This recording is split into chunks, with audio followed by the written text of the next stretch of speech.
Debate with Smruthy Paruthikad. Keralam ഇപ്പോഴെന്തിനു Marad ഓർക്കണം? മാറാട് മറക്കരുതെന്ന് പിണറായി ഓർമ്മിപ്പിക്കുന്നത് ആരെയാണ്? UDF ഭരിച്ചാൽ ആഭ്യന്തരം ജമാഅത്തെ ഇസ്ലാമി കൊണ്ടുപോകുമെന്ന AK ബാലന്റെ പ്രതികരണം, മാറാട് ആവർത്തിക്കുമെന്ന വാദം, അതെല്ലാം ശരിവെച്ച വാർത്താസമ്മേളനത്തിൽ മുഖ്യമന്ത്രി വാചാലനാവുകയായിരുന്നു.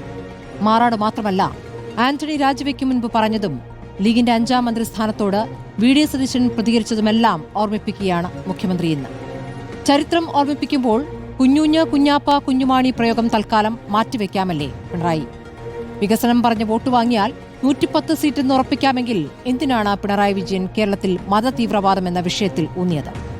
പാർട്ടി നിലപാട് പാർട്ടി പറയുമെന്ന AK ബാലനെ MV ഗോവിന്ദൻ തള്ളിയിട്ടും ബാലൻ പറഞ്ഞതിൽ തെറ്റില്ല എന്ന് ന്യായീകരിക്കുന്നത് എന്തുകൊണ്ടാണ്? UDF വർഗീയതയ്ക്ക് കീഴ്പ്പെട്ടിരിക്കുന്നുവെന്നാണ് മുഖ്യമന്ത്രി ഇന്ന് വാദിച്ചത്. AK ബാലൻ പറഞ്ഞത് ശരിയെന്നാണ് BJP സംസ്ഥാന അധ്യക്ഷനും ഇന്ന് പറഞ്ഞിരിക്കുന്നത്. പിണറായി എന്റെ നേതാവെന്ന ഊറ്റം കൊണ്ട് ഇന്നലെ വരെ ചാനൽ ചർച്ചകളിൽ സജീവമായ ഇടത് സഹയാത്രികൻ കാവി പുരച്ച് BJPയുടെ കൈപിടിച്ച ദിവസമാണിന്ന്. CPMന്റെ ന്യൂനപക്ഷ വിരുദ്ധതയിലൂന്നിയ നിലപാടുകളോട് വിയോജിച്ച ഇടത് സഹയാത്രികനോട് ആ ടാഗ് ഉപേക്ഷിക്കണമെന്ന പാർട്ടി താക്കീത് ചെയ്ത ദിവസം കൂടിയാണ്. ജമാഅത്തെ ഇസ്ലാമി വിരുദ്ധവാദം തുടരുന്നതിനൊപ്പം പഴയ പ്രതികരണങ്ങൾ ഓർമ്മിപ്പിച്ച് UDF ന്യൂനപക്ഷ വിരുദ്ധരെന്ന് സ്ഥാപിക്കാനുള്ള പുതിയ തന്ത്രത്തിന്റെ തുടക്കം കൂടിയാണ് ഇന്ന് കണ്ടത്. 2026 നിയമസഭാ തെരഞ്ഞെടുപ്പിൽ എന്താണ് വിഷയം? വികസനമോ അതോ വർഗീയതയോ? കളം പിടിക്കാൻ കളം മാറ്റമോ എന്നതാണ് ചോദ്യം.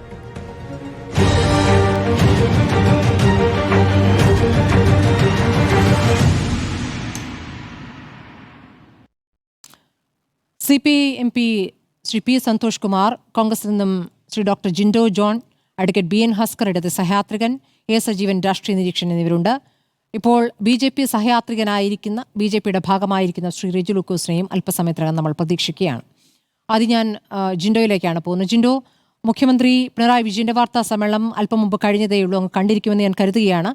കഴിഞ്ഞ ദിവസം AK ബാലൻ നടത്തിയ പ്രതികരണം UDF ആണ് ആ ഭരണത്തിലേറുന്നതെങ്കിൽ ആഭ്യന്തരം ജമാഅത്തെ ഇസ്ലാമിക്കായിരിക്കും എന്ന് പറയുകയായിരുന്നു. ഇന്നിപ്പോൾ പാർട്ടി സെക്രട്ടറി പാർട്ടി നിലപാട് പാർട്ടിയാണ് പറയുക എന്ന് കുറച്ച് കടുപ്പിച്ചാണ് പ്രതികരിച്ചത്. പക്ഷേ മുഖ്യമന്ത്രി ഇന്ന് വളരെ വിശദമായി തന്നെ ഇതിൽ പ്രതികരിക്കുന്നു. അതിൽ മാറാടക്കമുള്ള വിഷയങ്ങൾ ഇപ്പോൾ ഓർമ്മിക്കേണ്ടതാണ് എന്ന് ഓർമ്മിപ്പിക്കുകയാണ്. എന്താണ് കോൺഗ്രസിന് ഇക്കാര്യത്തിൽ പറയാനുള്ളത്?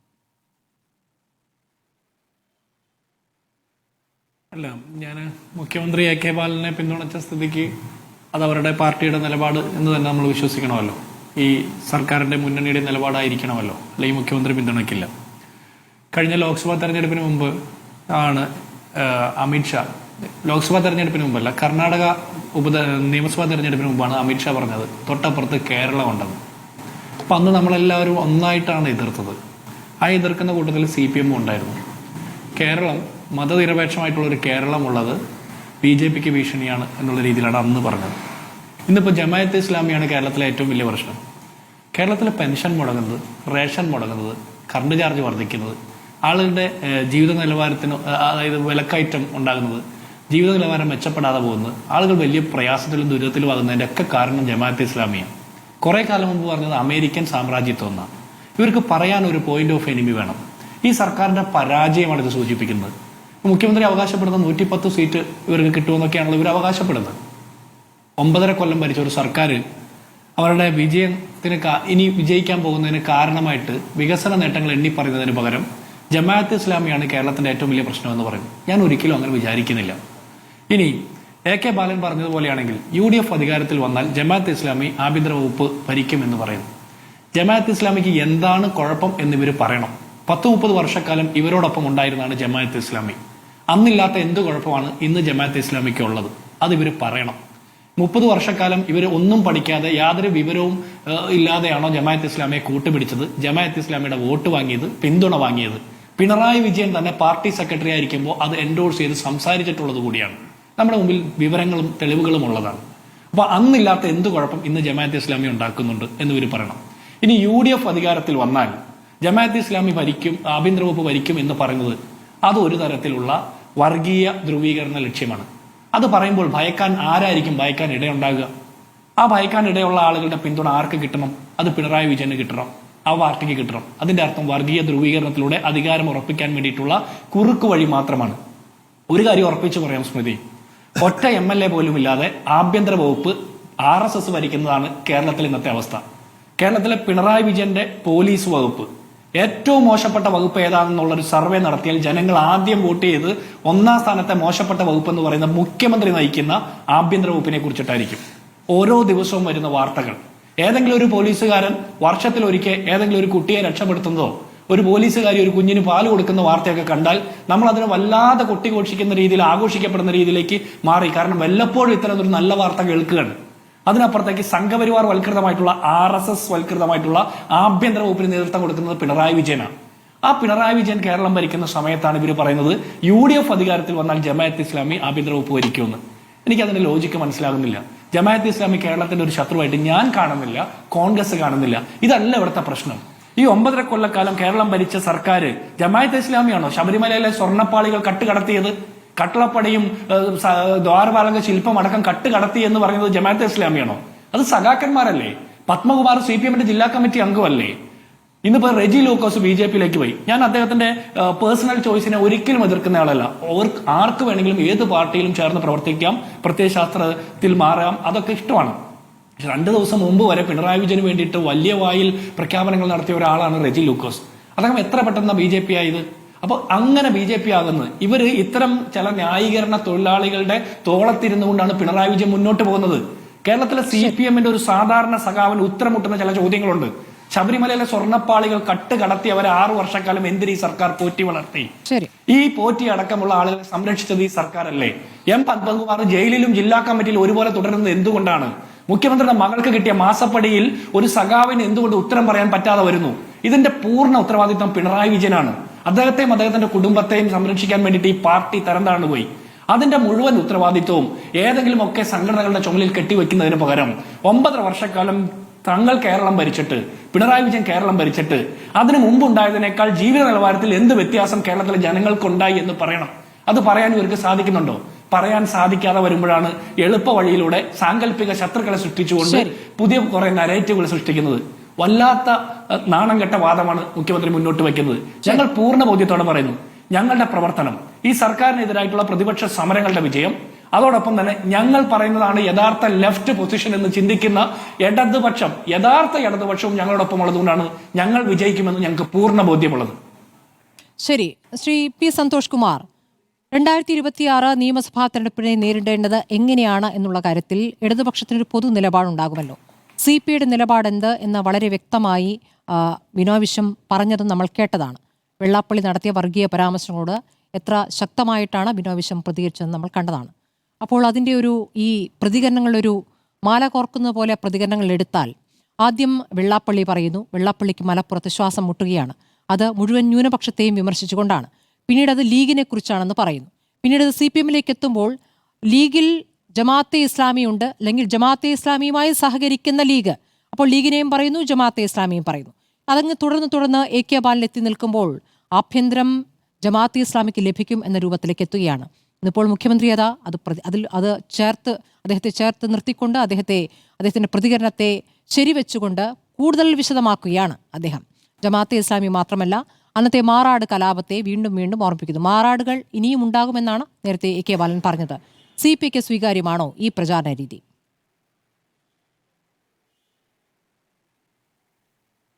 വ്യത്യസ്ത പ്രതികരണങ്ങൾ കോർത്തിണക്കിക്കൊണ്ട് ഒരു മാല സ്മൃതി ഉണ്ടാക്കുന്നതിലൊന്നും എനിക്ക് പ്രത്യേകിച്ച് വിരോധമില്ല. എന്നോട് രാവിലെ മുതൽ ഈ ചർച്ചയിൽ പങ്കെടുക്കാൻ വേണ്ടി റിപ്പോർട്ടറിൽ നിന്ന് പറഞ്ഞപ്പോൾ അവർ പ്രധാനമായിട്ടും പറഞ്ഞിരുന്ന സബ്ജക്റ്റ് എന്ന് പറയുന്നത് തെരഞ്ഞെടുപ്പുമായി ബന്ധപ്പെട്ട കാര്യങ്ങളായിരിക്കും എന്നാണ്.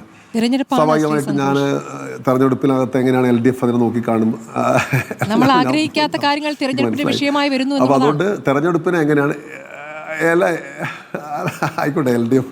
അതുകൊണ്ട് ഞാൻ ഇവിടെ ഇപ്പോൾ എന്താ പറയുക, നമ്മൾ സ്ഥിരമായി കേൾക്കുന്ന ധാരാളം കാര്യങ്ങൾ ഇവിടെയും നേരത്തെ ചർച്ചയിൽ പങ്കെടുത്ത ബഹുമാനായ സുഹൃത്ത് ഉന്നയിച്ചു. ഞാനിപ്പോൾ അതിനൊക്കെ പദാനുപദം മറുപടി പറയാൻ ഞാൻ അങ്ങനെ ഒരു അശക്തനാണ് ഞാൻ ആ കാര്യത്തിനകത്ത്. ഒന്നാമത്തെ കാര്യം ഒന്നും എനിക്ക് താല്പര്യമില്ല. ഇപ്പം സഹയാത്രികന്മാർ കാലുമാറുന്നു. ഇവിടെ ഞാനിപ്പോൾ നിൽക്കുന്നത് വയനാട്ടിലാണ്. ഞാൻ ഒറ്റ കാര്യം മാത്രം പറയാം. വയനാട്ടിൽ നിൽക്കുന്നത് എന്താണെന്ന് പറഞ്ഞാൽ ഒരു കമ്മിറ്റിക്ക് വന്നതാണ്.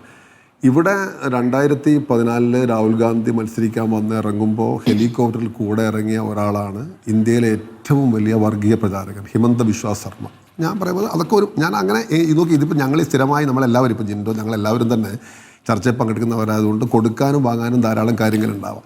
ഞാൻ ഇപ്പോൾ അതിന് മുതിരുന്നില്ല. നമ്മുടെ മുമ്പിൽ വളരെ വ്യക്തമായൊരു കാര്യമാണ്, ഇടതുപക്ഷ ജനാധിപത്യ മുന്നണി കഴിഞ്ഞ 9.5 ഇനി തെരഞ്ഞെടുപ്പ് ആകുമ്പോൾ 10 വർഷക്കാലത്തെ മികച്ച ഭരണ നേട്ടങ്ങളുമായിട്ടാണ് ഞങ്ങൾ മത്സരിക്കാൻ പോകുന്നത്. നമ്പർ 1. നമ്പർ 2, ആ നേട്ടങ്ങളെ ഇന്ത്യയിലെ മറ്റേതൊരു സംസ്ഥാന ഗവൺമെൻറ്റുകളുമായും താരതമ്യപ്പെടുത്താൻ ഞങ്ങൾ സന്നദ്ധമാണ്. അത് കോൺഗ്രസ് ഭരിക്കുന്ന കർണാടക ആവട്ടെ, അല്ലെങ്കിൽ DMK ഭരിക്കുന്ന തമിഴ്നാട്, സ്വാഭാവികമായിട്ടും ഞങ്ങളെല്ലാം ഭാഗവാക്കാണ് ഗവൺമെൻറ്റിലല്ലെങ്കിലും, ഇനി BJP ഭരിക്കുന്ന സംസ്ഥാനങ്ങൾ, വിവിധ രാഷ്ട്രീയ പ്രസ്ഥാനങ്ങൾ ഭരിക്കുന്ന സംസ്ഥാന ഗവൺമെൻറ്റുകളുടെ നേട്ടങ്ങളുമായി ഈ കാലയളവിലുള്ളതിനെ ഞങ്ങൾ താരതമ്യപ്പെടുത്താൻ ഞങ്ങൾ ഡാറ്റ വെച്ച് ഡീറ്റെയിൽസ് വെച്ച് സന്നദ്ധമാണ്. മൂന്നാമത്തെ കാര്യം, ഇടതുപക്ഷ ഇപ്പോൾ ജിൻഡോ പറഞ്ഞ അവസാനിപ്പിച്ചതിനകത്ത് ഒരു കാര്യം പറഞ്ഞു, യഥാർത്ഥ ഇടതുപക്ഷം ഞങ്ങളാണ് എന്ന് പറയുമ്പോൾ ഇടതുപക്ഷത്തിനൊരു പ്രസക്തി ഉണ്ട് എന്ന് അറിഞ്ഞോ അറിയാതെയോ സമ്മതിക്കലാണല്ലോ. അതിൻ്റെ ഡിബേറ്റിലേക്കൊന്നും ഞാൻ പോകുന്നില്ല. അത്രയും ഔദാര്യം കാണിച്ചതിനുള്ള നന്ദി ഞാൻ അറിയിക്കട്ടെ. ഞാൻ പറയുന്നത് കേരളത്തെ സംബന്ധിച്ചിടത്തോളം കേരളത്തിൻ്റെ ചില വ്യതിരിക്തതകളുണ്ട്, സവിശേഷതകളുണ്ട്. മതനിരപേക്ഷത അതിൻ്റെ അഭേദ്യമായ ഭാഗമാണ്. അതിനെ തകർക്കാൻ വേണ്ടിയുള്ള സംഘടിതമായ ശ്രമം ഇവിടെ ഒരു ഐഡൻറ്റിറ്റി പൊളിറ്റിക്സ് കൊണ്ടുവരാൻ വേണ്ടി BDJS ശ്രമിച്ച് നമ്മൾ കണ്ടു. വടക്കേ ഇന്ത്യൻ മോഡലിൽ ഇപ്പോൾ ജാതിയാണ് വടക്കേ ഇന്ത്യയിലെ പൊളിറ്റിക്സിൻ്റെ സമവാക്യം എന്ന് പറയുന്നത്. ഓരോ ജാതിയെ പിടികൂടി കഴിഞ്ഞാൽ സ്വാഭാവികമായിട്ടും അത് ഒരു പാർട്ടിക്ക് തുല്യമായി, അല്ലെങ്കിൽ അത് ഭയങ്കരമായ കൊടുക്കൽ വാങ്ങലാണ്. അങ്ങനെ RSS ഇന്ത്യയിൽ അങ്ങനെ ഓരോ ജാതിക്കകത്തുള്ള ഉപജാതികളെയൊക്കെ ഐഡൻറ്റിഫൈ ചെയ്ത് അതിനെ പ്രത്യേകം പരിപോഷിപ്പിച്ചിട്ടാണ് പൊളിറ്റിക്സ് ഈ ഒരു ഘട്ടത്തിലേക്ക് എത്തിയിരുന്നതൊക്കെ. ഞാൻ അത്തരം എനിക്ക് ഗൗരവമുണ്ട് തോന്നുന്ന കാര്യങ്ങളിലേക്കൊന്നും പോകുന്നില്ല. കർണാടകത്തിൽ ആ പൊളിറ്റിക്സ് വളരെ സ്ട്രോങ് ആണ്. പക്ഷേ കേരളത്തിൽ അത് ഒളിച്ചു കടത്താനുള്ള ഏറ്റവും വലിയൊരു ശ്രമമായിരുന്നു BDJSലൂടെ ഒരു ഘട്ടത്തിൽ ഉണ്ടായിരുന്നത്. പക്ഷെ അത് പരാജയപ്പെട്ടു. നമ്മൾ ഇന്ന് പറയാൻ ആഗ്രഹിക്കുന്ന ഒരു കാര്യം എന്ന് പറയുന്നത്, ഇടതുപക്ഷ ജനാധിപത്യ മുന്നണി ആസ് എ ഹോൾ കേരളത്തിൻ്റെ മതനിരപേക്ഷതയ്ക്ക് കളങ്കം വരുത്തുന്ന, ഇവിടുത്തെ അസാധാരണമായ സാമുദായിക ഐക്യത്തിന് കളങ്കം വരുത്താൻ ഒരു ശക്തിയെയും അനുവദിക്കില്ല എന്നുള്ളതാണ്. അതിന് ഗവൺമെൻറ്റിൻ്റെ ഭാഗമായുള്ള പ്രവർത്തനങ്ങൾ നടത്തും, വരുംകാലത്തും ഞങ്ങൾ പാർട്ടികൾ നമ്മളെല്ലാം നടത്തും. പിന്നെ നിങ്ങൾ ഈ ശ്രീ AK ബാലൻ്റെ പ്രസ്താവനയെക്കുറിച്ചൊക്കെ ഇങ്ങനെ ഇപ്പോൾ സ്മൃതി തന്നെ പറഞ്ഞു, മറക്കാൻ ആഗ്രഹിക്കുമ്പോൾ നിങ്ങൾ തന്നെ പറയുന്ന ഒരു കാര്യം നിങ്ങളാണ് ചർച്ചയിലൂടെ വീണ്ടും ഓർമ്മിപ്പിക്കുന്നത്. ഞങ്ങളൊരു പാർട്ടിയെ സംബന്ധിച്ചിടത്തോളം ഞങ്ങൾ പാർട്ടി മുന്നണിയൊക്കെ വളരെ കൃത്യമായി തന്നെ ആ കാര്യം പറഞ്ഞിട്ടുണ്ട്. അതൊന്നും ആധികാരികമായ പ്രസ്താവനകളായിട്ടല്ല ആരും എടുക്കുന്നത്. ഈ പ്രസ്താവനകളൊക്കെയാണ് കേരളത്തിലെ LDFൻ്റെ ഗവി നിശ്ചയിക്കാൻ പോകുമ്പോൾ നിങ്ങളൊരു മോഹൻ, നിങ്ങളാണ് യഥാർത്ഥത്തിൽ ഈ പ്രസ്താവനക്ക് ആവശ്യത്തിലുള്ള പ്രാമുഖ്യം കൊടുത്തുകൊണ്ട് അതിനെ വലിയൊരു സംഭവമാക്കി ചിത്രീകരിച്ച് നിങ്ങൾ വലിയ ഈ അൺഎൻഡിങ് ഡിബേറ്റിലേക്ക് കൊണ്ടുപോകുന്നത്. അവരുടെ CPIM സംസ്ഥാന സെക്രട്ടറിയോ പാർട്ടിയോ ആ കാര്യം അങ്ങനെ പറഞ്ഞെങ്കിൽ നിങ്ങൾക്ക് മുഖവിലേക്ക് എടുക്കാം. അല്ലാണ്ട് ആരെങ്കിലും ഏതെങ്കിലും ഒരു ഘട്ടത്തിൽ ഇരുന്നിട്ട് പറയുന്ന പല കാര്യങ്ങളെക്കുറിച്ചാണോ നമ്മൾ ചർച്ച ചെയ്യേണ്ടത്. ആ പ്രസ്താവനക്ക് ഒരു അന്തത്തിൻ്റെയും കുന്തത്തിൻ്റെയും ചെറിയൊരു കുറവുണ്ടെന്ന് നമുക്കറിയാം. അത് ആ നിലയിലല്ല ഇടതുപക്ഷ ജനാധിപത്യ മുന്നണി കാണുന്നത്.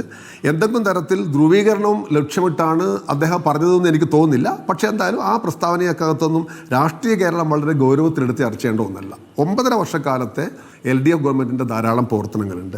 ആ പ്രവർത്തനങ്ങളിൽ ഒരു ദിവസം 87 ആളുകൾക്ക് വീതം പട്ടയം കൊടുത്ത് ഉൾപ്പെടെയുള്ള ഒട്ടേറെ ചെറുതല്ലാത്ത നേട്ടങ്ങളുണ്ട്. പരാജയങ്ങളും വീഴ്ചകളും ഉണ്ടായിട്ടുണ്ടെന്ന് ചോദിച്ചാൽ ഞാൻ തന്നെ പറയാം, ചില കാര്യങ്ങൾ വേണ്ടത്ര പോകാൻ സാധിച്ചില്ല. ഈ തദ്ദേശ സ്വയംഭരണ സ്ഥാപനങ്ങളിലേക്കുള്ള തെരഞ്ഞെടുപ്പ് നടന്നപ്പോൾ ജനം അതിന് ചില തിരിച്ചടികൾ കിട്ടുന്ന സ്ഥിതിയുണ്ടായി. അതിനെ CPI വിലയിരുത്തി. ചില പാഠങ്ങൾ പഠിക്കാനുണ്ട്, ചില മേഖലകളിൽ ശക്തിപ്പെടുത്താനുണ്ട്. അത് ഉൾക്കൊണ്ടുകൊണ്ട് പോകും. മന്ത്രിമാരെല്ലാം കൂടെ ചില പ്രവർത്തനങ്ങൾ ശക്തിപ്പെടുത്തേണ്ടതുണ്ട്, അത് ശക്തിപ്പെടുത്തും. കേരളത്തിലെ മുൻ സർക്കാരുകളെയും ഇന്ത്യയിലെ മറ്റ് സംസ്ഥാനങ്ങളിലെ സർക്കാരുകളെയും താരതമ്യം ചെയ്യുമ്പോൾ ഒട്ടും മോശമല്ലാത്ത മെച്ചപ്പെട്ടൊരു ട്രാക്ക് റെക്കോർഡാണ് ഈ ഗവൺമെൻറ് ഉള്ളതെന്നുള്ളതാണ് ഞങ്ങളുടെ കരുത്ത്. ഇനി ജനങ്ങളുടെ കയ്യിലാണ്. ഞങ്ങൾ വരും ദിവസങ്ങളിൽ അത് നല്ലതുപോലെ പ്രചരിപ്പിച്ചിട്ട് അതിൻ്റെ അടിസ്ഥാനത്തിൽ ഞാൻ ആവർത്തിക്കുന്നു സ്മൃതി ചോദിച്ചൊരു ചോദ്യത്തിന്, മതസാമുദായിക വർഗീയത ഉണ്ടാക്കിക്കൊണ്ടുള്ള ഒരു പ്രവർത്തനവും ഇടതുപക്ഷ ജനാധിപത്യ മുന്നോട്ട് ആ ചോദ്യം ചോദിക്കുമ്പോൾ തന്നെ ഒരു അപരാധമാണ്. അങ്ങനെ ഒരു തരത്തിലുമില്ല. അതിൻ്റെ ആളുകൾ ആരാണ് തെളിഞ്ഞും ഒളിഞ്ഞും ഒക്കെ BJPയെ സഹായിക്കുന്നത് നമ്മൾ കേരളത്തിൽ കണ്ടു. തദ്ദേശ സ്വയംഭരണ ഒറ്റ കാര്യം കൂടെ പറഞ്ഞാൽ അവസാനിപ്പിക്കാം. ഇപ്പോൾ ഏറ്റവും അവസാനം നടന്ന തെരഞ്ഞെടുപ്പ് ഇപ്പോൾ തദ്ദേശ സ്വയംഭരണ സ്ഥാപനങ്ങളിലേക്കാണല്ലോ. ഈ തെരഞ്ഞെടുപ്പിൽ എവിടെയെങ്കിലും അങ്ങനെ ഇലക്ഷൻ കാലത്ത് ഈ സഖ്യം ഉണ്ടാക്കിയ ഒരു ആക്ഷേപം നിങ്ങൾക്ക് പോലും ഉന്നയിക്കാനില്ലല്ലോ. അപ്പോൾ വെറുതെ നമ്മൾ വിഷയം മാറ്റാൻ വേണ്ടി പറയുന്നതാണ്. ആരാണ് എന്താണ് ചെയ്തുകൊണ്ടിരിക്കുന്നത് ജനം കാണുന്നുണ്ട്. ഞങ്ങളെ തെറ്റുകൾ വീഴ്ചകൾ എന്തെങ്കിലും ഉണ്ടെങ്കിൽ അതുകൂടെ പരിഹരിച്ചുകൊണ്ട് തീർച്ചയായും മൂന്നാം ഭരണത്തിലേക്ക് പോകുമെന്ന ഉറച്ച വിശ്വാസമാണ് ഈ സായനത്തിൽ എനിക്ക് പ്രാഥമികമായിട്ട് പങ്കുവെക്കാനുള്ളത്. ബാക്കി വഴിയെ അങ്ങേക്ക് ഈ കാര്യങ്ങളിൽ ഇപ്പോൾ പറഞ്ഞ അല്ലെങ്കിൽ അങ്ങ് പറയുന്ന മാധ്യമങ്ങൾ ഏതിലാണ് ഊന്നുന്നത് എന്ന് പറയുമ്പോൾ യഥാർത്ഥത്തിൽ മുഖ്യമന്ത്രി ഇന്ന് എന്തിനാണ് ഊന്നിയത് എന്ന് കൂടി അങ്ങ് പരിശോധിക്കേണ്ടതുണ്ട്. അങ്ങേക്ക് പറയാനുള്ള പരിമിതികളും ഞാൻ മനസ്സിലാക്കുന്നു. ഇപ്പോൾ ഇതാ ഞാൻ പറയാം അദ്ദേഹത്തിന്റെ ഞാൻ പറയാം ഞാനത് പറയാം. മുഖ്യമന്ത്രി ഊന്നി എന്ന് പറയുന്നത് അദ്ദേഹത്തിൻ്റെ വാർത്താ സമ്മേളനം വൈകുന്നേരം നടന്ന നിരവധി ചോദ്യങ്ങളിൽ, നിരവധി പ്രശ്നങ്ങളിൽ ഒരെണ്ണത്തിൻ്റെ ഉത്തരവ് മാത്രമായിട്ട്, അതായത് ഇത് വിശദീകരിക്കാൻ വേണ്ടി നടത്തിയ പത്രസമ്മേളനം അല്ല ഇത്. നിങ്ങൾ കേട്ടപ്പോൾ ഈ പ്രസ്താവന വിശദീകരിക്കാൻ വേണ്ടി നടത്തിയുമുള്ളതാണ്. അങ്ങനെ ധാരാളം കാര്യങ്ങൾ നടത്തിയല്ലോ. ഇപ്പോൾ വെള്ളാപ്പള്ളി നടേശൻ്റെ പ്രസ്താവന അദ്ദേഹം നടത്തിയിട്ടുണ്ട്. കേരളത്തിൻ്റെ മുഖ്യമന്ത്രി ഇതിനായി ഒരു പത്രസമ്മേളനം നടത്തി ശ്രീ AK ബാലനെ ന്യായീകരിച്ചു നോട്ടില്ല. ഞാൻ ഒറ്റ അഭ്യർത്ഥനയോടെ എനിക്ക് നിങ്ങളോടുണ്ട്, പ്രത്യേകിച്ച് പദവിയോ അല്ലെങ്കിൽ ഞാൻ വെച്ചാൽ പദവി വലിയ കാര്യമായിട്ടല്ല കേട്ടോ. ഞാനൊരു എന്താ പറയുന്നത് കഴിഞ്ഞാൽ പ്രത്യേകിച്ച് ഒരു പദവിയോ വലിയതൊന്നും ഇല്ലാത്ത, പദവി വരും പോകും. ഇപ്പോൾ ഞാനും കുറേ കഴിഞ്ഞാൽ പദവികളിൽ നിന്ന് പോകും. പദവിയോ സ്ഥാനങ്ങളോ ഒന്നും ഇല്ലാത്ത ആളുകളെയും ഇനി പദവിയുള്ളവരെയും തന്നെ നിങ്ങൾ ആവശ്യത്തിൽ കൂടുതൽ പ്രോത്സാഹിപ്പിക്കരുത്. ഇങ്ങനെ സാന്നിധ്യം ഉണ്ട് എന്ന് കാണിക്കാൻ വേണ്ടി പലതും പറയും. പിന്നെ അത് നിങ്ങൾ രാഷ്ട്രീയ കേരളത്തിലെ ഏറ്റവും വലിയ പ്രശ്നമാവും. കാസർഗോഡ് മുതൽ തിരുവനന്തപുരം വരെ മതനിരപേക്ഷതയ്ക്ക് വേണ്ടി ജീവൻ സമർപ്പിക്കാൻ പോലും തയ്യാറായിരിക്കുന്ന നൂറുകണക്കിന് പ്രവർത്തകർ ഒരു മുന്നണിയാണ് LDF എന്ന കാര്യം നിങ്ങൾ മറന്നുപോകരുത്.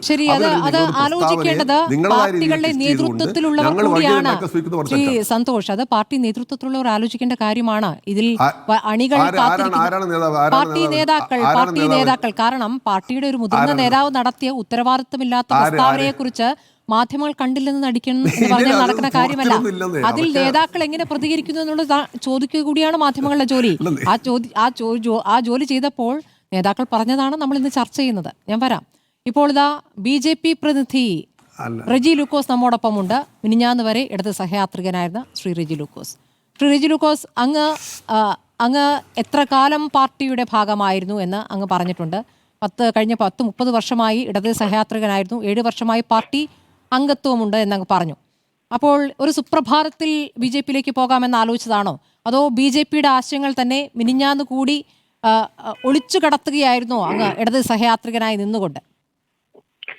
അല്ല, ഞാൻ ആക്ച്വലി ഇനി CPM കുറ്റപ്പെടുത്താനായിട്ടോ അങ്ങനെയൊന്നും ഞാൻ തയ്യാറാകുന്നില്ല. ഞാനിപ്പോൾ BJPയുടെ വ്യക്താവസാനത്തേക്ക് വന്നിട്ടുമില്ല. പാർട്ടി എനിക്കാണ്ട് ഒരു വ്യക്താവ് എന്നുള്ള രീതിയിൽ എന്നെ വിശേഷിപ്പിക്കരുത്. ഇപ്പൊ ഈ BJPയുടെ അനുസരണ ഒരു പ്രവർത്തനമായിട്ട് മാത്രമേ ഇനി ഞാൻ മുമ്പോട്ട് പോകത്തുള്ളൂ. BJPയുടെ ആശയങ്ങളും BJP മുമ്പോട്ട് വെക്കുന്ന ഡെവലപ്മെന്റ്സ് കേരളം നിലനിൽക്കണമെന്നുണ്ടെങ്കിൽ നാളുകളിലെ തലമുറകൾക്ക് വേണ്ടിയിട്ടുള്ള ഇൻഫ്രാസ്ട്രക്ചേഴ്സ് ഒഴുക്കുക, അത് പ്രവർത്തിക്കാൻ പറ്റാത്ത രാഷ്ട്രീയ പ്രസ്ഥാനങ്ങളെ വരുന്ന തലമുറ എഴുതി തള്ളും. അന്നും ബോധ്യമായതുകൊണ്ട് ഞാൻ തീർച്ചയായിട്ടും അതിനുള്ള സാഹചര്യം വികസനത്തെക്കുറിച്ചും നാളുകളിലെ കേരളത്തിന്റെ ഉയർച്ചയെക്കുറിച്ചും സംവാദം നടത്തുന്ന, അതിനെക്കുറിച്ച് പ്രതികരിക്കുന്ന കേരളത്തിലെ BJPയുടെ സംസ്ഥാന പ്രസിഡന്റ് ബഹുമാനപ്പെട്ട രാജീവ് ചന്ദ്രശേഖരനെ പോലുള്ളവരുടെ വിഷനും നരേന്ദ്രമോദി ഈ രാജ്യത്ത് നടത്തിയ വികസനങ്ങളെ കുറിച്ചൊക്കെ ഞാൻ ഉത്തരേന്ത്യയിലേക്ക് പല സ്ഥലങ്ങളിൽ യാത്ര ചെയ്ത് എന്നെ നേരിട്ട് പോകണം. വർഷങ്ങൾക്ക് മുമ്പ് ഞാൻ പോയി ആ മാറ്റങ്ങൾ നേരിട്ട് കണ്ടിട്ടുണ്ട്. അതൊക്കെ എൻ്റെ മനസ്സിൽ കുറെ നാളായിട്ട് എനിക്ക് കിടക്കുന്നുണ്ട്. ഇനിയിപ്പം കേന്ദ്ര സർക്കാരുമായിട്ട് യുദ്ധപ്രഖ്യാപനം നടത്തി കേരളത്തിൽ മുമ്പോട്ട് പോകാന്ന് പറയുന്നതല്ല. പാശ്ചാത്യ നാടുകളെ പോലെ യാത്രയുടെ ഒരു എക്സ്പീരിയൻസ്, പാശ്ചാത്യ നാടുകളെ പോലെ പ്രതിപക്ഷവും ഭരണകക്ഷിയും ഒന്നിച്ച് ഭരിക്കുന്നു. മത്സരത്തിൽ അവർ വളരെ വീറോടെ മത്സരിച്ച് ഭരണത്തിലെത്തി കഴിഞ്ഞാൽ ഒന്നിച്ച് മത്സരം നാട്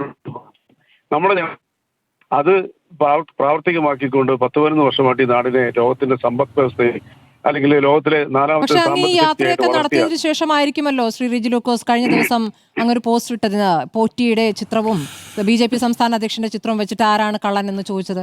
ഈ യാത്രയ്ക്കൊക്കെ കഴിഞ്ഞ ശേഷമായിരിക്കില്ലേ? അങ്ങനെ ഒരു പോസ്റ്റ് എന്റെ ജീവിതത്തിൽ ഞാൻ ഇട്ടിട്ടില്ല. അത് സ്മൃതിക്ക് തോന്നിയതാ. ഞാൻ നരേന്ദ്രമോദിയെ കള്ളനെന്നോ രാജീവ് ചന്ദ്രശേഖരനെ കള്ളനെന്നും പറഞ്ഞൊരു വാക്ക് ഉപയോഗിച്ചിട്ടില്ല. അങ്ങനെയൊന്നും പറയരുതേ. കാരണം ഞാൻ എൻ്റെ ജീവിതത്തിൽ അങ്ങനെ ഒരു വാക്കുകൾ ഉപയോഗിച്ചില്ല. ഞാൻ പിന്നെ ശബരിമല തട്ടിപ്പിനെ കുറിച്ച്, ആ തട്ടിപ്പിന് വിധേയരായവരെ കുറിച്ച്, ആ തട്ടിപ്പ് നടത്തിയവരെ കുറിച്ച് ശക്തമായ രീതിയിൽ ഞാൻ പ്രതികരിച്ചിട്ടുണ്ട്. പാർട്ടിയുടെ രാജീവ് ചന്ദ്രശേഖരനെ കുറിച്ച് ഞാൻ ഇവിടെ ഇട്ട പോസ്റ്റ് നെവർ. BJPക്ക് ശബരിമല കൊള്ളയടുന്നതിലും പങ്കുണ്ടോ? ഞാൻ പറയാത്ത കാര്യങ്ങൾ പറയരുതേ ദയവായിട്ട്. ഞാൻ അങ്ങനെയൊന്നും ചെയ്തിട്ടില്ല. ഞാൻ ശബരിമല കൊള്ളയടിച്ചവരെ എതിരെ നിയമ നടപടി സ്വീകരിക്കണമെന്ന് ശക്തമായി വാദിച്ചൊരു വ്യക്തിയാണ് ഞാൻ.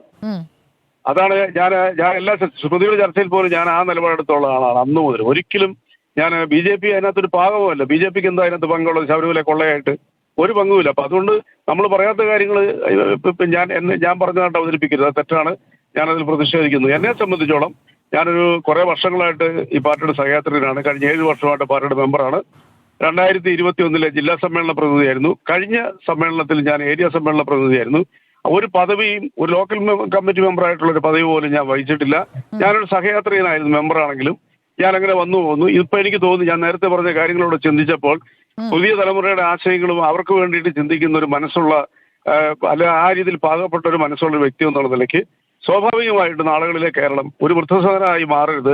നമ്മുടെ നാട്ടിലും എല്ലാ ഇൻഫ്രാസ്ട്രക്ചേഴ്സും ഒരുക്കി മുന്നോട്ട് പോകാനുള്ള സൗകര്യമുള്ള നാട് ഇങ്ങനെ നശിച്ചു പോകാൻ പാടില്ല. അങ്ങേക്ക് കിട്ടിയ ഓഫർ എന്താണ്? എനിക്ക് ഓരോ ഓഫറും കിട്ടിയിട്ടില്ല. എനിക്കൊരു ഓഫർ വേണമെന്ന് ഞാൻ ആവശ്യപ്പെട്ടിട്ടുമില്ല.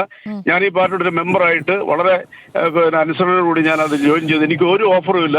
ആരെങ്കിലും ഓഫർ എന്ന് ഞാൻ ഡിമാൻഡ് ചെയ്തിട്ടുണ്ടെന്ന് പറഞ്ഞ നുണയാണ്. ഞാൻ സത്യസന്ധമായിട്ട് പറയണം, ആ പാർട്ടിയുടെ ഒരു ഓഫർ ഞാൻ വെച്ചിട്ടില്ല. ഇനി ഞാൻ BJPയുടെ ശബ്ദമായി മാറാനായിട്ട് ആഗ്രഹിക്കുക. കിട്ടുന്ന വേദികളിൽ അതും ഞാൻ നിർബന്ധമായിട്ട് പറയത്തില്ല. ഞാനൊരു വ്യക്താവസാനത്തേക്ക് വന്നിട്ടില്ല. സ്മൃതി എന്നെ വിളിച്ച് കൊണ്ട് മാത്രം ഞാനൊരു പ്രതികരണം പറഞ്ഞു. ഇന്നങ്ങ് വാർത്താ താരമാണല്ലോ ഇന്നത്തെ ദിവസം. അപ്പൊ പിന്നെ വിളിക്കാതിരിക്കാൻ പറ്റില്ലല്ലോ. അങ്ങ് ഇത്രയും ദിവസം ഇടതുപക്ഷത്തിന് വേണ്ടി സംസാരിക്കുന്നു. മിനിഞ്ഞാത് കൂടി സംസാരിച്ചാണ്. മിനിഞ്ഞാന്നതാ ഹസ്കർ ഓർക്കുന്നുണ്ടാവും. ഹസ്കറും ഉണ്ട്, അങ്ങും ഇരിക്കുന്നുണ്ട്. ഹസ്കർ ഇടതുപക്ഷത്തെ വിമർശിക്കല്ല, CPMന്റെ ചില നിലപാടുകൾ വിമർശിച്ചപ്പോൾ അങ്ങ് ഹസ്കറെ എത്രത്തോളം രൂക്ഷമായി വിമർശിച്ചത് അങ്ങ് ഓർക്കുന്നുണ്ടോ? അത് തെറ്റായി പോയെന്ന് ഇപ്പൊ പറയാമോ? വേണമെങ്കിൽ ഇപ്പൊ ക്ഷമ ചോദിക്കാം. ഞാൻ അങ്ങനെയല്ല പറഞ്ഞത്. അദ്ദേഹത്തിന്റെ നിലപാട് മാറുന്നതിന് എനിക്ക് എന്ത് ചെയ്യാൻ പറ്റും എന്നാ ഞാൻ പറഞ്ഞത്. അങ്ങയുടെ പോലെ നിലപാട് മാറുകയല്ല ചെയ്തത്, അങ്ങയുടെ പോലെ പാർട്ടി മാറുകയല്ല ചെയ്തത്. അദ്ദേഹം പാർട്ടിയെ തിരുത്താൻ, അല്ലെങ്കിൽ പാർട്ടിയിൽ ചില നേതാക്കൾക്ക് പറ്റിയിരിക്കുന്ന പിഴവ് തിരുത്താൻ അദ്ദേഹം ആവശ്യപ്പെടുകയാണ് ചെയ്തത്. അല്ല, അത് അദ്ദേഹത്തിന്റെ വ്യക്തിപരമായ കാര്യം. ഞാൻ അദ്ദേഹം പാർട്ടി പറഞ്ഞിട്ടില്ല. അദ്ദേഹത്തിന്റെ നിലപാട് അദ്ദേഹം പറഞ്ഞു. റെജിലുക്കോസിന്റെ നിലപാട് പറയുന്നു. ഞാൻ ഇന്നലെ വരെ സഹയാത്ര നടത്തിയിരുന്ന പ്രസ്ഥാനത്തിലെ ഒരു വാക്കുകൊണ്ട് പോലും ഇന്ന് പത്രസമ്മേളനത്തിൽ ഞാൻ കുറ്റപ്പെടുത്തിയിട്ടില്ല. ഞാൻ നാളുകളിലെ കേരളത്തിന്റെ മുന്നോട്ടുള്ള പോക്കിന്റെ അനിവാര്യതയെക്കുറിച്ച് മാത്രമേ പറഞ്ഞിട്ടുള്ളൂ. അത്യാവശ്യം അതിലൊരു മാനസികാവസ്ഥ ഉള്ള ഒരാളാണ് ഞാൻ. ഒരിക്കലും ഞാനൊരു മോശമായ വാക്കുകൾ പറഞ്ഞിട്ടില്ല, ഒരിക്കലും പറയത്തില്ല, നാളെയും പറയത്തില്ല. എനിക്കിനി അത് ഞാൻ മറന്നു. ഇനിയിപ്പം ഞാൻ സഞ്ചരിക്കുന്ന, ഞാൻ ഒപ്പം നിൽക്കുന്ന രാഷ്ട്രീയ പ്രസ്ഥാനത്തിന് പിന്നെ വേണ്ടിയിട്ട് പ്രവർത്തിക്കുക, അതിലേക്ക് വരുന്ന ആളുകളെ സ്വാഗതം ചെയ്യുക, എന്നാൽ കഴിയുന്നുള്ള സേവനങ്ങൾ പരമാവധി സാധനം ചെയ്യുക. കേരളത്തിന് മുന്നോട്ടുള്ള എനിക്കിന്ന് വന്ന ഫോൺ കോളുകൾ സ്മൃതി ഒരുപക്ഷെ ഞാൻ പോലും എനിക്ക് പോലും അവിശ്വസനീയമായിരുന്നു. ഞാൻ വിശ്വസിക്കാത്ത സ്ഥലങ്ങളിൽ നിന്ന് പോലും എനിക്ക് പിന്തുണ അഭിനന്ദനം ഇറക്കിച്ചു എനിക്ക് ഫോൺ കോൾ വന്നു. ലോകത്തിന്റെ വിവിധ ഭാഗങ്ങളിൽ നിന്നും ഫോൺ കോളുകൾ വന്നു. ഒരാൾ പോലും എന്നെ എടുത്ത തീരുമാനം തെറ്റായിപ്പോയെന്ന് പറഞ്ഞിട്ടില്ല. അപ്പൊ അതിന് എനിക്ക് ബോധ്യമായൊരു കാര്യമുണ്ട്. BJP എന്നൊരു രാഷ്ട്രീയ പ്രസ്ഥാനത്തിന് ലോകവ്യാപകമായിട്ടുള്ള മലയാളികളുടെ ഇടയിൽ അവരുടെ മനസ്സിലുള്ളത് ബഹുമാനപ്പെട്ട നരേന്ദ്രമോദിജി നടത്തുന്ന വികസന പ്രവർത്തനങ്ങളും കേരളത്തിലെ BJP ഘടകത്തിന്റെ ചടുലമായ നീക്കങ്ങളും വളരെ സൗമ്യമായി മാധ്യമങ്ങളിലൂടെയൊക്കെ പ്രതികരിക്കുന്ന ഒരു സംസ്ഥാന പ്രസിഡന്റ് ഇത് ജനങ്ങളിൽ സ്വാധീനം ചെലുത്തിയിട്ടുണ്ട് എന്നുള്ളത് വളരെ വ്യക്തമാണ്. ഒന്നുകൂടി ഒരു വ്യക്തതയ്ക്ക് വേണ്ടിയിട്ട്, ഏത് നിമിഷമാണ് അങ്ങേക്ക് ഇത് ആ പാർട്ടിയുടെ ഭാഗമാകാം എന്ന് തോന്നിയത്? ഏത് നിമിഷത്തിലാണ് ആ ചർച്ച നടന്നത്? ഏതായാലും മിനിഞ്ഞാന്നായിരിക്കില്ലല്ലോ, മിനിഞ്ഞാന്ന് വൈകുന്നേരം വരെ അങ്ങ് മറ്റു ചാനലുകളിലെ ചർച്ചകളിലാണല്ലോ. അപ്പോൾ ആ ചർച്ച നടത്തുന്നതിന് മുമ്പ് മറ്റൊരു ചർച്ച വേറെ നടന്നിട്ടുണ്ടോ?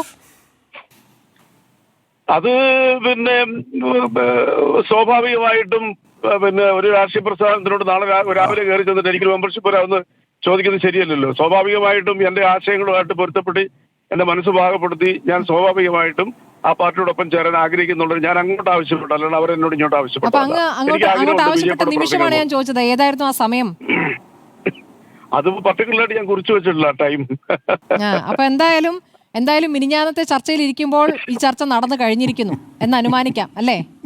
ഇടത് സഹയാത്രികനായിരിക്കുമ്പോൾ ഞാൻ CPM സഹയാത്രികനായി തുടർന്ന കാലത്തോളം ആ പാർട്ടിയുടെ നീതി കാണിച്ചിട്ടുണ്ടെന്ന വിശ്വാസം എനിക്ക്. അതായത് മനസ്സിൽ മോദിജിയും പുറത്ത് പിണറായിജിയും പറഞ്ഞു അല്ലേ? ഒരിക്കലും അല്ല. അതൊക്കെ പിന്നെ സ്മൃതിയുടെ പിന്നെ എന്താ പറയുക, ഞാൻ ചോദിച്ചതാണ് എപ്പോഴാണ് അങ്ങേക്ക് തോന്നിയത്, ഏത് നിമിഷമാണ് തോന്നിയതെന്നാണ് ചോദിച്ചത്. അങ്ങ് മിനിഞ്ഞാന്നത്തെ ചർച്ചയിൽ പങ്കെടുക്കുമ്പോൾ എന്ന് ഞാൻ ചോദിച്ചപ്പോൾ അങ്ങ് പറഞ്ഞ ഒരു സുപ്രഭാതത്തിൽ തോന്നിയതല്ല, അങ്ങ് കുറച്ചു കാലമായി ആലോചിക്കുന്നതാണല്ലോ. അങ്ങനെയല്ല ഞാൻ പറഞ്ഞത്. ഞാൻ പറയാത്ത കാര്യങ്ങൾ സ്മൃതി എന്റെ അടുത്ത് പറയരുത്. കേൾക്കുന്ന ഞാൻ അടിസ്ഥാനപരമായിട്ട് കള്ളം പറയാത്ത മനുഷ്യനാണ് ഞാൻ പറഞ്ഞല്ലോ, നമുക്കൊരു താരതമ്യം ആവശ്യമാണ് മനുഷ്യന്. അതിപ്പോ ഏത് മനുഷ്യനും ഉണ്ടാവും. ചില കാഴ്ചകൾ നേരിട്ട് കാണുമ്പോൾ നമ്മൾ കേട്ടതിനേക്കാൾ വ്യത്യസ്തമായിരിക്കും. അപ്പൊ നമുക്ക് അതിന് സത്യം നമുക്ക് റിയലൈസ് ചെയ്യാൻ പറ്റും. അങ്ങനെയുള്ള റിയലൈസേഷൻ ഉണ്ട്. അപ്പൊ ഡെവലപ്മെന്റ്സ് ഈ രാജ്യത്ത് കൊണ്ടുവരുമ്പോൾ അത് ഇല്ല നുണയെന്ന് പറഞ്ഞാൽ ഞാനൊക്കെ നേരിട്ട് കണ്ട കാര്യങ്ങൾ എങ്ങനെയാണ് നുണയെന്ന് പറയുന്നത്? പല വിദേശ രാജ്യങ്ങളിൽ യാത്ര ചെയ്യുമ്പോൾ വിദേശ രാജ്യത്തെ കാര്യം അങ്ങ് മുമ്പും പറഞ്ഞിട്ടുള്ളതാണ്. അത് CPM സഹയാത്രികനായിരിക്കുമ്പോഴും പറഞ്ഞിട്ടുണ്ട് വിദേശയാത്രകളെ കുറിച്ച്, വിദേശയാത്രകളുടെ വികസന കാഴ്ചകളെ കുറിച്ചൊക്കെ അങ്ങ് പറഞ്ഞിട്ടുണ്ട്. അപ്പോൾ അപ്പോ ഇപ്പോ നിങ്ങൾക്ക് CPM മോശമാണ്, അല്ലെങ്കിൽ CPMനെ കുറ്റം പറയില്ല അങ്ങ് എന്ന് പറയുന്നു. പക്ഷേ CPMനേക്കാൾ എന്തുകൊണ്ടും മെച്ചമാണ് BJP എന്ന് കരുതുമ്പോൾ എന്താണ് നിങ്ങൾക്ക് CPMൽ മടുപ്പുണ്ടാക്കിയത്? ഞാൻ പറഞ്ഞല്ലോ, ഞാൻ മറുപടി തരത്തില്ല. ഞാൻ പിന്നെ ഒരു പാർട്ടിനെ കുറ്റപ്പെടുത്താൻ ആഗ്രഹിക്കുന്നില്ല. ഞാൻ ഒരു രാഷ്ട്രീയ പ്രസ്ഥാനത്തിനും തെറ്റു പറയുന്നില്ല. ഇപ്പോഴത്തെ രാഷ്ട്രീയ പോക്ക് അത് CPM-ന്റെ ആയാലും UDF-ന്റെ ആയാലും LDF-ന്റെ ആയാലും ശരിയല്ല. കഴിഞ്ഞ കുറെ നാളുകളിൽ ഒരു 3-4 മാസത്തെ നമ്മളെല്ലാം ഡിബേറ്റ് ചെയ്യുന്ന കാര്യങ്ങളൊക്കെ അല്ലെങ്കിൽ വാർത്താമാധ്യമങ്ങളിലൊക്കെ വരുന്നത് കേരളത്തിൽ അഡ്രസ് ചെയ്യപ്പെടാൻ താല്പര്യമില്ലാത്ത കാര്യങ്ങളാണ് എല്ലാ പാർട്ടികളും സംസാരിക്കുക. അതല്ല ഇവര് അഡ്രസ് ചെയ്യേണ്ടത്. നാടിന് നാളത്തേക്കുള്ള നാളുകളിലെ പുതുതലമുറയ്ക്ക് വേണ്ടിയിട്ട് എന്ത് ചെയ്യണം നമ്മൾ, അതല്ലേ അനിവാര്യത. ഓരോ ഏതാനും വ്യക്തികൾക്ക് വേണ്ടി കുറിച്ചും കൂടി പറഞ്ഞു. പുതുതലമുറയുടെ കാര്യം മാത്രമല്ല, വൃദ്ധസദനങ്ങൾ കൂടും എന്നൊക്കെ പറയുന്നു. തീർച്ചയായിട്ടും സംശയിക്കേണ്ട, കേരളം ഒരു വൃദ്ധസദനമായി മാറാനുള്ള സാഹചര്യങ്ങൾ കൂടുതൽ. നമ്മുടെ തലമുറകളെല്ലാം ക്രിസ്ത്യൻ ന്യൂനപക്ഷത്തെ അടുപ്പിച്ചു നിർത്താനുള്ള ശ്രമം BJP ഇവിടെ നടത്തിക്കൊണ്ടിരിക്കുമ്പോഴാണ് റെജി ലൂക്കോസ് BJP-യിൽ എത്തുന്നത്. അപ്പോൾ അങ്ങേക്കൊരു സീറ്റ് വാഗ്ദാനമുണ്ടോ? ടു ബി ഓണസ്റ്റ്, ഞാൻ വളരെ ഹോണസ്റ്റ് ആയിട്ട് പറഞ്ഞു, അങ്ങനെ ഒരു ചർച്ചയെ നടന്നിട്ടില്ല. ചില ആളുകൾ പാർട്ടി മാറുമ്പോഴത്തേക്ക് ധാരണയൊക്കെ ഉണ്ടെങ്കിൽ പോകുന്നത് നമ്മൾ വാർത്തകൾ കേട്ടിട്ടുണ്ട്. ഇവിടെ അങ്ങനെ ഒരു വിഷയമില്ല. ഞാൻ ഞാൻ പാർട്ടിയിലേക്ക് എത്താൻ ചേർന്ന് താല്പര്യപ്പെട്ടു. എനിക്ക് ആ പാർട്ടി നല്ല രീതിയിലുള്ള ഒരു വെൽക്കം തന്നു. കുറെ സ്നേഹമുള്ള മനുഷ്യരുമായിട്ട് ഇന്ന് ഞാൻ കുറെ മണിക്കൂറുകൾ ചെലവഴിച്ചു. എനിക്ക് വളരെ തൃപ്തിയാണ്. വളരെ സ്നേഹമുള്ള മനുഷ്യർ. ഇതുവരെ അങ്ങ് BJP-ക്കെതിരെയൊക്കെ പറഞ്ഞത് തെറ്റായി പോയി എന്നൊരു കുറ്റബോധമാണോ ഇപ്പോൾ അങ്ങേ ഗ്രസിച്ചിരിക്കുന്നത്? അല്ല, BJP-യെ കുറിച്ച് ഞാൻ എന്റെ രാഷ്ട്രീയ നിലപാടിൽ ഞാൻ വിമർശിച്ചിട്ടുണ്ട്. ആ വിമർശനങ്ങൾക്ക് ഉപരിയായ രീതിയിൽ അതിനുശേഷം ഈ BJP രാജ്യത്ത് കൊണ്ടുവന്ന ഡെവലപ്മെന്റ്സിനെ BJP-യുടെ വർഗീയത എന്നൊക്കെ പറഞ്ഞത് തെറ്റായി പോയി അല്ലേ? ഞാൻ പറഞ്ഞല്ലോ, തെറ്റ് ശരിയല്ല ഇന്നത്തെ ദിവസം എന്നെ മുമ്പോട്ട് നയിക്കുന്നത്. ഞാനെടുത്തൊരു തീരുമാനം ശരിയാണെന്നുള്ള ബോധ്യമായിരിക്കും. ഇനി ഞാൻ BJP-യോടൊപ്പം നിൽക്കും. ആ BJP-യോടൊപ്പം നിൽക്കും. ഇനി ഞാൻ ഇപ്പോൾ ഒരു മെമ്പറായിട്ട് തന്നെയാണ് നിൽക്കുന്നത്. പാർട്ടി എന്ത് തീരുമാനം എടുക്കുന്നോ, നാളെ ഇവിടെ ഈ രീതിയിൽ പ്രവർത്തിക്കണമെന്ന് പറഞ്ഞാൽ തീർച്ചയായിട്ടും ഞാൻ പ്രവർത്തിക്കാം. അതിന് ഒരു ഡിമാൻഡും ഇല്ല. അൺകണ്ടീഷണൽ ആയിട്ടാണ് ഞാൻ ആ പാർട്ടി ജോയിൻ ചെയ്തത്. This is true. അത് തന്നെയല്ല, എന്നോടൊപ്പം എന്റെ 1-2 സുഹൃത്തുക്കളും ഉണ്ട്. അവരുടെ പേരൊന്നും ഡിസ്ക്ലോസ് ചെയ്യത്തില്ല. ഞങ്ങൾ ആരും ഒരു അക്ഷരം പോലും വേണ്ടിയിട്ടില്ല. ഞാൻ മാത്രമാണ് ഇപ്പൊ ജോയിൻ ചെയ്തിരിക്കുന്നത്. നാളെ ഞാൻ ജോയിൻ ചെയ്തു കഴിഞ്ഞിട്ടുണ്ടെങ്കിൽ ആ പാർട്ടിക്ക് വേണ്ടി കുറച്ച് കാര്യങ്ങൾ പ്രവർത്തിക്കാൻ പറ്റുന്നുള്ള എന്റെ എക്സ്പീരിയൻസിലൂടെ എനിക്ക് ബോധ്യമാകുന്നുണ്ട്. ഒറ്റ കാര്യം കൂടി, അങ്ങോട്ട് സമീപിക്കായിരുന്നോ ഇങ്ങോട്ട് സമീപിക്കായിരുന്നോ? ഞാൻ അങ്ങോട്ട് സമീപിച്ച എന്നെ ആ പാർട്ടി ഇങ്ങോട്ട് സമീപിച്ചില്ല. വളരെ ജെന്റിലായിട്ടാണ് ആ പാർട്ടിയോട് BJP സംസ്ഥാന അധ്യക്ഷനെ നേരിട്ട് കണ്ടു അല്ലേ? തീർച്ചയായിട്ടും അദ്ദേഹത്തിനെ കണ്ട് സംസാരിച്ചു. അദ്ദേഹമാണ് എനിക്കിന്ന് പത്രസമ്മേളനത്തിൽ എന്നെ അവതരിപ്പിച്ചു. ഞാൻ അദ്ദേഹത്തിന് എന്റെ ലൈഫിൽ ആദ്യമായിട്ട് ഇന്നാണ് കാണുന്നത്. ഓ, അപ്പൊ ഇന്നാണോ പോയി കണ്ടത്? വളരെ സ്നേഹത്തോടുകൂടി, വളരെ വിനയത്തോടുകൂടി അദ്ദേഹം ഇന്ന് അംഗത്വം ആവശ്യപ്പെട്ടു, ഇന്ന് തന്നെ കിട്ടി. ഇന്ന് ആവശ്യപ്പെട്ടെന്നുള്ളതല്ല, ഞാൻ ഇന്ന് അദ്ദേഹത്തിന് ആദ്യം കാണുന്നത്. അദ്ദേഹം എന്നെ സ്വീകരിച്ചു. നിങ്ങൾ മാധ്യമപ്രവർത്തകരെല്ലാം അവിടെ ഉണ്ടായിരുന്നു. അദ്ദേഹത്തിന്റെ പത്രസമ്മേളനം ഉണ്ടായി. ഞാനതിൽ പങ്കെടുത്ത് എന്നെ മെമ്പറായിട്ട് അദ്ദേഹം അംഗീകരിച്ചു. എനിക്ക് ഒരു പാർട്ടിയുടെ ഒരു ഷോൾ അണിയിച്ചു. ഞാൻ വളരെ വിധേയനായ പാർട്ടി പ്രവർത്തകനായിട്ട് അവരോടൊപ്പം ചേർന്നു. ഞങ്ങൾ ഒന്നിച്ച് ഭക്ഷണം കഴിച്ചു. ഞാൻ എന്റെ നാട്ടിലേക്ക് മടങ്ങി. ശരി, വളരെ നന്ദി ശ്രീ റെജി ലൂക്കോസ് ഈ ഘട്ടത്തിൽ പ്രതികരിച്ചതിന്. ഇനി BJP പ്രതിനിധിയായി അങ്ങേ അടുത്ത ചർച്ചയിൽ പ്രതീക്ഷിക്കാം. അഡ്വക്കേറ്റ് BN ഹസ്കർ, അങ്ങ് ഇടത് സഹയാത്രികനാണ്. ഇടത് സഹയാത്രികൻ എന്ന് പറഞ്ഞുകൊണ്ട് ചർച്ചകളിൽ പങ്കെടുക്കരുത് എന്നൊരു നിർദ്ദേശം, അതൊരു നിർദ്ദേശമായിട്ടാണോ, ഒരു താക്കീതിന്റെ സ്വഭാവത്തിലാണോ CPM-ൽ നിന്നും അങ്ങേക്ക് കിട്ടിയത്? എന്താണ് യഥാർത്ഥത്തിൽ സംഭവിച്ചത്? നമ്മുടെ അടക്കമുള്ള ചർച്ചകളിൽ ഞാൻ CPM പ്രതിനിധി ഇല്ലാത്തതുകൊണ്ട് അങ്ങ് CPM നിലപാട് പറയുമെന്ന് പ്രതീക്ഷിച്ച ഘട്ടത്തിലാണ് അങ്ങ് CPM-നെ വിമർശിച്ചുകൊണ്ട് കഴിഞ്ഞ ദിവസം ഇരുന്നത്. ഞാൻ ഞെട്ടിപ്പോയി അങ്ങയുടെ പ്രതികരണം കണ്ടപ്പോൾ. അത് തന്നെയായിരിക്കും പാർട്ടിക്കും സംഭവിച്ചിട്ടുണ്ടാകുക. എന്താണ് ഉണ്ടായതെന്ന് പറയാമോ? അല്ല സ്മൃതി, ഞാനൊരു പാർട്ടി അംഗം എന്ന നിലയിൽ ചില പരിമിതികളുണ്ട് ഇക്കാര്യത്തിൽ പറയുന്നതിന്. പാർട്ടി ഞങ്ങളുടെ ഘടകം കൂടി, പാർട്ടി ഘടകത്തിൽ സംഘടന സ്വാഭാവികമായും ദേശീയവും സാർവദേശീയവും സംസ്ഥാന രാഷ്ട്രീയവും ചർച്ച ചെയ്യും. അതിനുശേഷം സംഘടന വെച്ചുകൂടി ഞാൻ പറഞ്ഞത് പാർട്ടിയുടെ ലൈനിലല്ല പറഞ്ഞത് എന്നത് എന്നെ ബോധ്യപ്പെടുത്തി.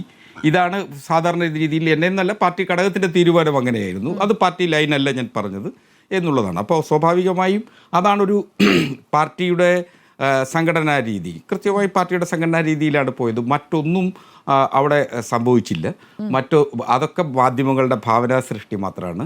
അപ്പോൾ അതൊന്നും പറയാനുള്ള സ്വാതന്ത്ര്യം ഒരു പാർട്ടി അംഗം എന്ന നിലയിൽ എനിക്കില്ല എന്ന ഉത്തമ ബോധ്യമുള്ളത് കൂടി കൊണ്ടാണ് ഞാനത് പറയുന്നത്. അതുകൊണ്ട് അത്തരത്തിലൊരു നിലപാടാണ് പാർട്ടി പറയുന്നത്. കാര്യം ഇടതു നിരീക്ഷകൻ എന്ന നിലയിൽ പാർട്ടിയുടെ നയങ്ങളെ വിമർശിക്കുക എന്ന് പറയുന്നത് അല്ലെങ്കിൽ CPM സഹയാത്രികൻ എന്ന നിലയിൽ പാർട്ടിയുടെ നയങ്ങളെ വിമർശിക്കുക എന്ന് പറയുന്നത് സംഘടനാപരമായി അതിൻ്റെ ഉത്തമ ബോധ്യത്തോടു കൂടി തന്നെയാണ് ഞാനത് വിമർശിച്ചിട്ടുള്ളത്. അതിൻ്റെ വരും വരായികളെക്കുറിച്ച് എനിക്ക് കൃത്യമായി ബോധ്യമുള്ള ഒരാൾ കൂടിയാണ്. കാരണം 1991 ഞാൻ പാർട്ടി അംഗത്വത്തിലേക്ക് വരുന്നത്. അതിനും 2-3 വർഷങ്ങൾക്ക് മുമ്പ് വിദ്യാർത്ഥി സംഘടനാ പ്രവർത്തനത്തിലൂടെ ഒക്കെയാണ് ഞാൻ പാർട്ടി രംഗത്തേക്ക് വരുന്നത്. അങ്ങനെ ഞാനൊരു സാധാരണ പാർട്ടി അംഗം മാത്രമാണ്. അപ്പോൾ എനിക്കൊരു പാർട്ടിയുടെ മാത്രം ആയുസേ ഉള്ളൂ എന്നുള്ളതിനെക്കുറിച്ചൊക്കെ എനിക്ക് നല്ല ബോധ്യമുള്ള ആളാണ്. പക്ഷേ എനിക്കൊരു മിന്നാമിനുങ്ങെങ്കിലും ആകണം എന്നുള്ളതായിരുന്നു എൻ്റെ വിമർശനത്തിൻ്റെ ഉദ്ദേശം എന്നുള്ളത്. അത് യഥാർത്ഥത്തിൽ സംഭവിച്ചിട്ടുണ്ട് എന്നുള്ളത് തന്നെയാണ് ഞാൻ ബോധ്യപ്പെടുന്നത്. അതെന്താണ് ആ ബോധ്യം ഒന്ന് വിശദീകരിക്കാമോ? കാരണം നമ്മൾ കഴിഞ്ഞ ദിവസവും ചർച്ച ചെയ്തതിന്റെ തുടർച്ചയാണ് ഇപ്പോൾ സംഭവിച്ചുകൊണ്ടിരിക്കുന്നത്. കഴിഞ്ഞ ദിവസം AK ബാലൻ നടത്തിയ പ്രസ്താവന, ആ പ്രസ്താവനയുമായി ബന്ധപ്പെട്ട് ഇന്ന് പിണറായി വിജയൻ നടത്തിയ പ്രതികരണമാണ് നമ്മുടെ ചർച്ച. അപ്പോൾ എങ്ങനെയാണ് ആ മിന്നാമിന്നിങ്ങിന്റെ വെളിച്ചം അവിടേക്ക് എത്തിയത്? അല്ല, ഇപ്പോൾ വരുന്ന മാധ്യമ വാർത്തകൾ തന്നെ അതൊരു മിന്നാമിന്നിങ്ങിൻ്റെ ചെറിയ വെളിച്ചമായി തന്നെ നിൽക്കുന്നു എന്ന് തന്നെയാണ് എനിക്ക് തോന്നുന്നത്. കാര്യം മാറാട് കലാപം നമുക്കെല്ലാം മറക്കേണ്ടതും നാം ഓർമ്മപ്പെടുത്താതിരിക്കേണ്ടതുമായിട്ടുള്ളൊരു കലാപമാണ്. ജസ്റ്റിസ് തോമസ് പി ജോസഫിൻ്റെ ഒരു അന്വേഷണ കമ്മീഷൻ റിപ്പോർട്ട് പൊതുമധ്യത്തിലുണ്ട്. 2002 ജനുവരി 3 ഒന്നാം മാറാട് കലാപം ഉണ്ടാകുന്നത്. അത് 4 പേരാണ് മരണപ്പെടുന്നത്, 2 ഹിന്ദുക്കളും 2 മുസ്ലിങ്ങളും. ആ ഖബറടക്കം കഴിഞ്ഞു വരുന്ന അബൂബക്കർ എന്ന് പറയുന്ന അവിടുത്തെ ഒരു സാധാരണ മനുഷ്യനെ, എല്ലാവരും സ്നേഹമായി പോയിട്ടുണ്ടായിരുന്നൊരു മനുഷ്യനെ RSSകാർ കൊല്ലുകയും അതിനുശേഷം അവർ ജാമ്യത്തിൽ ഇറങ്ങുകയും 2003 മെയ് 2 അബൂബക്കറിൻ്റെ മകനും സുഹൃത്തുക്കളും ബന്ധുക്കളും സംഘടിച്ച് ഈ പ്രതികളെ 8 പേരെ കൊല്ലുകയും ചെയ്യുന്ന ഒരു കേസായിരുന്നു. അതിൽ 393 പ്രതികളാണ് ആകപ്പാടുണ്ടായിരുന്നത്. അതിൽ 213 പേർ RSSകാരും 86 പേർ ലീഗുകാരും 16 ആളുകൾ INL, NDF അല്ലെങ്കിൽ SDPI തുടങ്ങിയിട്ടുള്ള ആളുകൾ വരുന്നു. 78 പേർ CPM പ്രവർത്തകരുമായിരുന്നു. ഈ വസ്തുതയാണ്. ഇത് ഞാൻ പറയുന്നത് ജസ്റ്റിസ് തോമസ് പി ജോസഫിൻ്റെ കമ്മീഷൻ റിപ്പോർട്ടിൻ്റെ ആധികാരികതയിൽ നിന്നാണ്. രണ്ടാം മാറാട് കലാപം ഒരു തരത്തിലും ഒരു കലാപമായിരുന്നില്ല, അതൊരു പ്രതികാരമായിരുന്നു എന്നാണ് ജസ്റ്റിസ് തോമസ് പി ജോസഫ് കണ്ടെത്തിയിട്ടുള്ളത്. അപ്പോൾ സ്വാഭാവികമായി മാറാട് കലാപത്തിൽ ഒരു ജമാഅത്തെ ഇസ്ലാമിക്കാരൻ പോലും പ്രതിയായിരുന്നില്ല.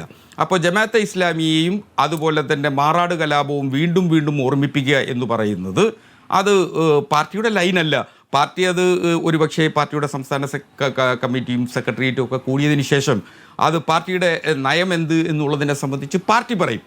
അപ്പോൾ ഇതിൽ മാറാട് കലാപത്തെ ഓർമ്മിപ്പിക്കുക എന്ന് പറയുന്നത് വേദനാജനകമായിട്ടുള്ളൊരു കാര്യമാണ്. നാം മറക്കാൻ ശ്രമിക്കുന്നത് ചിലപ്പോൾ ചരിത്രത്തിലെ ചില ഏടുകൾ നമുക്ക് മറക്കേണ്ടി വരും.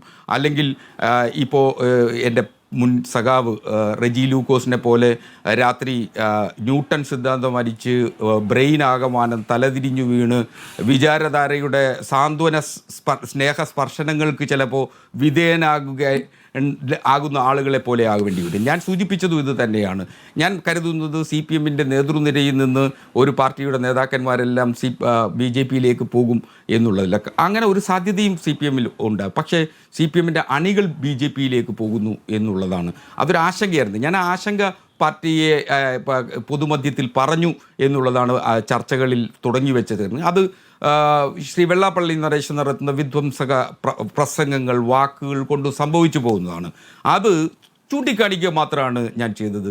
അത് എന്നെപ്പോലുള്ള ഒരു സാധാരണ പാർട്ടി അംഗത്തിന് എല്ലാ ദിവസവും പാർട്ടി കമ്മിറ്റികളിൽ ഇത് പറയാൻ പറ്റുമോ? അതൊരു സാഹചര്യമില്ല. അപ്പോൾ ഞാനൊക്കെ സ്വന്തം തൊഴിലെടുത്ത് ജീവിക്കുന്ന ആളുകളാണ്. എൻ്റെ തൊഴിൽ കഴിഞ്ഞ് കിട്ടുന്ന സമയങ്ങളിലാണ് ഞാനൊരു രാഷ്ട്രീയ പ്രവർത്തനം എന്ന നിലയിൽ കൂടിയാണ് ഞാൻ ഈ ചാനൽ ചർച്ചകളിൽ പങ്കെടുക്കുന്നത്. അപ്പോൾ അതാണ് അതിൻ്റെ ഒരു വസ്തുത. അപ്പോൾ ആ വസ്തുതകൾക്കപ്പുറം മറ്റ് കാര്യങ്ങളല്ല. അപ്പോൾ അത് വെള്ളാപ്പള്ളി നടേശനുമായി ചേർന്ന് പോവുക എന്ന് പറയുന്നത് 2024 പാർട്ടി കേന്ദ്ര കമ്മിറ്റിയുടെ നിർദ്ദേശങ്ങൾക്ക് വിരുദ്ധമാണ്. മാത്രമല്ല പാർട്ടിയുടെ ഔദ്യോഗിക സ്ഥാനങ്ങളിൽ തിരുത്തൽ രേഖയിൽ വളരെ കൃത്യമായിട്ട് പറയുന്നു, 96 തിരുത്തൽ രേഖയിൽ പറയുന്നു, തെരഞ്ഞെടുക്കപ്പെടുന്ന ജനപ്രതിനിധികൾ ആരെയും സുഹൃത്തുക്കളെയോ അല്ലെങ്കിൽ ബന്ധുക്കളെയോ അവരുടെ വാഹനങ്ങളിൽ കയറ്റുന്നതിന് ചില നിഷ്കർഷകൾ പാർട്ടി ഗൈഡ് ലൈൻസിലുണ്ട്. അപ്പോൾ അത് പാർട്ടിയുടെ കേന്ദ്ര കമ്മിറ്റിയുടെ നയമാണ്. ഞാൻ പറഞ്ഞത് പാർട്ടിയുടെ കേന്ദ്ര കമ്മിറ്റിയുടെ നയമാണ്. അതുകൊണ്ട് പാർട്ടിയുടെ കേന്ദ്ര കമ്മിറ്റി നയം പറഞ്ഞു എന്നുള്ളത് കൊണ്ട് ഏതെങ്കിലും തരത്തിൽ തെറ്റുണ്ടെന്നില്ല. അത് പാർട്ടി പരിശോധിക്കുമായിരിക്കും. ഇത്തരത്തിൽ വന്നിട്ടുള്ള കാര്യങ്ങൾ പാർട്ടി പരിശോധിക്കണം. അല്ലാതെ ഒരു സോഷ്യൽ എഞ്ചിനീയറിങ്ങിൻ്റെ ഭാഗമായി പാർട്ടിയുടെ നിലപാടുകൾ മാറ്റരുത് എന്നുള്ളതാണ്. ഒരുപക്ഷെ ഒരു തെരഞ്ഞെടുപ്പ് എന്ന് പറയുന്നത്, തെരഞ്ഞെടുപ്പിലെ പരാജയം നിങ്ങൾക്ക് CPM ഇപ്പോൾ ഇതിൽ ഏറ്റവും വലിയ ആത്മവിശ്വാസത്തിലിരിക്കുന്നത് കേരളത്തിലെ UDF-ഉം കോൺഗ്രസുമാണ്. കേരളത്തിലെ UDF-ഉം കോൺഗ്രസും ആത്മവിശ്വാസത്തിൻ്റെ കൊടുമുടിയിൽ നിൽക്കുകയാണ്. കാരണം ഇപ്പോൾ ലഭിച്ച തെരഞ്ഞെടുപ്പ് വിജയവും ഒക്കെയാണ് അവരുടെ ആത്മവിശ്വാസം. നിങ്ങൾക്ക് CPM-നെയും ഇടതുപക്ഷത്തെയും അറിയാത്തത് കൊണ്ടാണ്. എന്തുകൊണ്ടെന്നാൽ ഞങ്ങളുടെ യന്ത്രം ചിലപ്പോൾ ചില ഘട്ടങ്ങളിൽ ഒന്ന് തുരുമ്പിക്കുന്നത് പോലെ തുടങ്ങിയിരിക്കും. ഞങ്ങൾ എണ്ണയിട്ട് ആ യന്ത്രം ഒന്ന് പ്രവർത്തിപ്പിച്ചാൽ നിശ്ചയമായും മിനിറ്റുകൾ കൊണ്ട് ആ യന്ത്രം അതിശക്തമായി, ഇന്നലെ കിതച്ചു നിന്ന യന്ത്രത്തെ അതിശക്തമായി പ്രവർത്തിപ്പിക്കുന്നതിനുള്ള ഊർജം ഈ പാർട്ടിയുണ്ട്. കാരണം ഈ പാർട്ടി എന്ന് പറയുന്നത് അംഗഭംഗം വന്നവരുടെയും രക്തസാക്ഷിത്വം വഹിച്ചവരുടെയും അതുപോലെ ത്യാഗങ്ങളുടെ കൂടി അനുഭവങ്ങളുള്ള പാർട്ടിയാണ്. പാർട്ടി നിങ്ങൾ കരുതുന്നത് പോലെ കെട്ടിപ്പടുത്തലിൻ്റെയും സ്വപ്നങ്ങളുടെയും മാത്രം പാർട്ടിയല്ല, ഇത് ത്യാഗങ്ങളുടെ കൂടി പാർട്ടിയാണ്. അപ്പോൾ ആ ത്യാഗങ്ങൾ ചെയ്ത നിരവധി ആളുകൾ ഈ പാർട്ടിയിൽ, ലക്ഷക്കണക്കിന് പാർട്ടി അംഗങ്ങളും പ്രവർത്തകരും അണികളും ഉണ്ട്. അവരുടെ വികാരം ചിലപ്പോൾ ഒരുപക്ഷെ ഈ ഘട്ടത്തിൽ ഒരു പാർട്ടി ഒരു പ്രതിസന്ധിയിലാവുന്ന ഘട്ടത്തിൽ അവർ സടകുടഞ്ഞെണീക്കും എന്ന് തന്നെയാണ് ഞാൻ കരുതുന്നത്. അത്തരത്തിൽ പാർട്ടി സഖാക്കൾ പ്രവർത്തിച്ചു കഴിഞ്ഞാൽ കേരളത്തിൽ UDF സ്വപ്നം കാണുന്നത് നടക്കില്ല എന്നുള്ളതാണ് ഒരു സാഹചര്യം സാധ്യത. അങ്ങയുടേത് സാധാരണ സഖാക്കളുടെ ഇടതുപക്ഷത്തോട് ചേർന്ന് നിൽക്കുന്ന ഇടതുപക്ഷമായിരിക്കുന്ന യഥാർത്ഥ ഇടതുപക്ഷമായിരിക്കുന്ന സഖാക്കളുടെ വികാരമാണ്, ആ വൈകാരികതയാണ് അങ്ങയുടെ പ്രതികരണത്തിൽ കണ്ടതെന്നാണ് ഞാൻ മനസ്സിലാക്കുന്നത്. ശ്രീ സജീവനിലേക്ക്. ശ്രീ എ സജീവൻ, മാറാടുമായി ബന്ധപ്പെട്ട് ഹസ്കർ പറഞ്ഞു തന്നെയാണ്, മാറാട് ഇനിയും ഓർമ്മിപ്പിക്കരുത് എന്നാണ് കേരളം ഓരോ ഘട്ടത്തിലും പറഞ്ഞിട്ടുള്ളത്. കുറച്ചു കാലമായി അത് മറന്നിരിക്കുകയുമായിരുന്നു. അപ്പോൾ മാറാട് കലാപത്തെ ഓർമ്മിപ്പിക്കുന്നത് എന്തിനായിരിക്കാം? അത് AK ബാലൻ പറയുമ്പോൾ എന്തെങ്കിലുമൊക്കെ പറഞ്ഞു പോകുന്ന നേതാവ് പലപ്പോഴും ആ തരത്തിൽ പല കാര്യങ്ങളും പറഞ്ഞു പോയിട്ടുണ്ട്. അപ്പോൾ ആ രൂപത്തിൽ കാണാം എന്ന് വിചാരിച്ചാൽ, പക്ഷെ അങ്ങനെയല്ല, അത് ഊന്നിപ്പറയുകയാണെന്ന് മുഖ്യമന്ത്രി. അപ്പോൾ അത് നിലപാടാണ്, അത് പാർട്ടിയുടെ നിലപാടാണ് എന്ന രൂപത്തിൽ ഇന്ന് മുഖ്യമന്ത്രി അത് പറയുമ്പോൾ അതിനെ എങ്ങനെ വേണം കാണാൻ?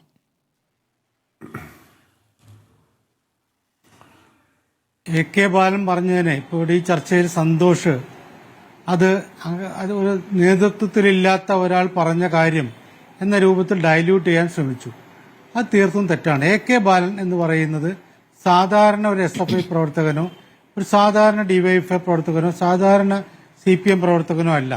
അദ്ദേഹം പാർട്ടിയുടെ കേന്ദ്ര കമ്മിറ്റിയിൽ ഔദ്യോഗികമായിരുന്ന ആളാണ്. ഇപ്പോഴും അദ്ദേഹം ക്ഷണിതാവായിട്ടുള്ള ആൾ കൂടിയാണ്. അപ്പോൾ അങ്ങനെയുള്ള ഒരാള് ഒരു കാര്യവുമില്ലാതെ ഒരു എത്രയോ കാലമായിട്ട് പാർട്ടിയുടെ എല്ലാ കാര്യങ്ങളും അറിയാവുന്ന ഒരാൾ എന്തിനാണ് അദ്ദേഹത്തോട് ചോദ്യം ചോദിച്ചിട്ട് അല്ല അദ്ദേഹം ഇത് പറഞ്ഞിട്ടുള്ളത്?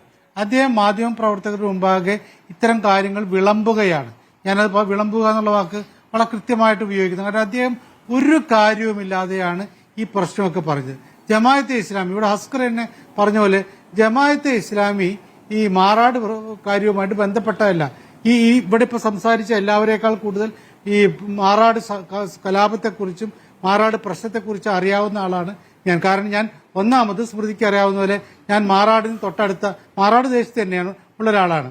രണ്ടാമത്തെ കാര്യം എന്ന് പറയുന്നത്, ഒന്നാമത്തെയും രണ്ടാമത്തെയും മാറാട് പ്രശ്നം കലാപത്തിന് ആദ്യത്തെ ആ പ്രശ്നം ഉണ്ടാകുന്ന അന്ന് രാത്രി മുതൽ പിന്നീട് അതിന്റെ പ്രശ്നം പരിഹരിക്കുന്ന കാലം വരെ ഞാൻ രാവും പകലും അവിടെ ഉണ്ടായിരുന്ന മാധ്യമപ്രവർത്തകൻ എന്നുള്ള നിലയ്ക്ക്.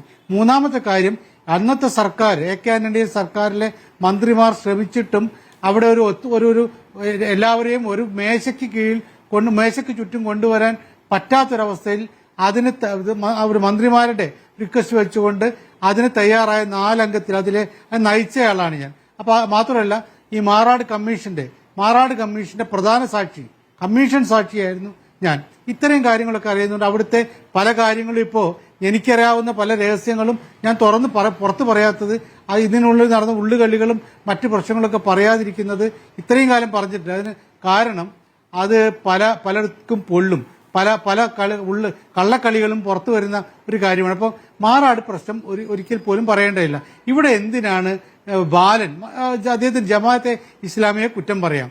ജമാഅത്തെ ഇസ്ലാമിയെ കുറ്റം പറയുന്ന അവരെതിർക്കുന്ന തെറ്റൊന്നും കാര്യമില്ല, അത് സ്വാഭാവികമായി. പക്ഷേ ജമാഅത്തെ ഇസ്ലാമി ആയിരിക്കും അടുത്ത UDF വന്നു കഴിഞ്ഞാൽ ആഭ്യന്തരം ഭരിക്കുക, അതോടുകൂടി മാറാടുണ്ടാകും എന്ന് പറയുമ്പോൾ അതിന്റെ റിസൾട്ട് ഞാൻ CPM-ന്റെ ആളുകളുടെ മനസ്സാക്ഷി വെച്ചുകൊണ്ട് അവരുടെ ചിന്ത വെച്ചുകൊണ്ട് പറയുകയാണ് അത് നെഗറ്റീവായിട്ട് മാറും. കാരണം ഇത് ഇവർ ഈ പറയുന്നത് ഈ ഹിന്ദുക്കളെ പ്രീണിപ്പിക്കാൻ വേണ്ടി നടത്തുന്നതാണെന്നുള്ള തോന്നലുണ്ടാകും.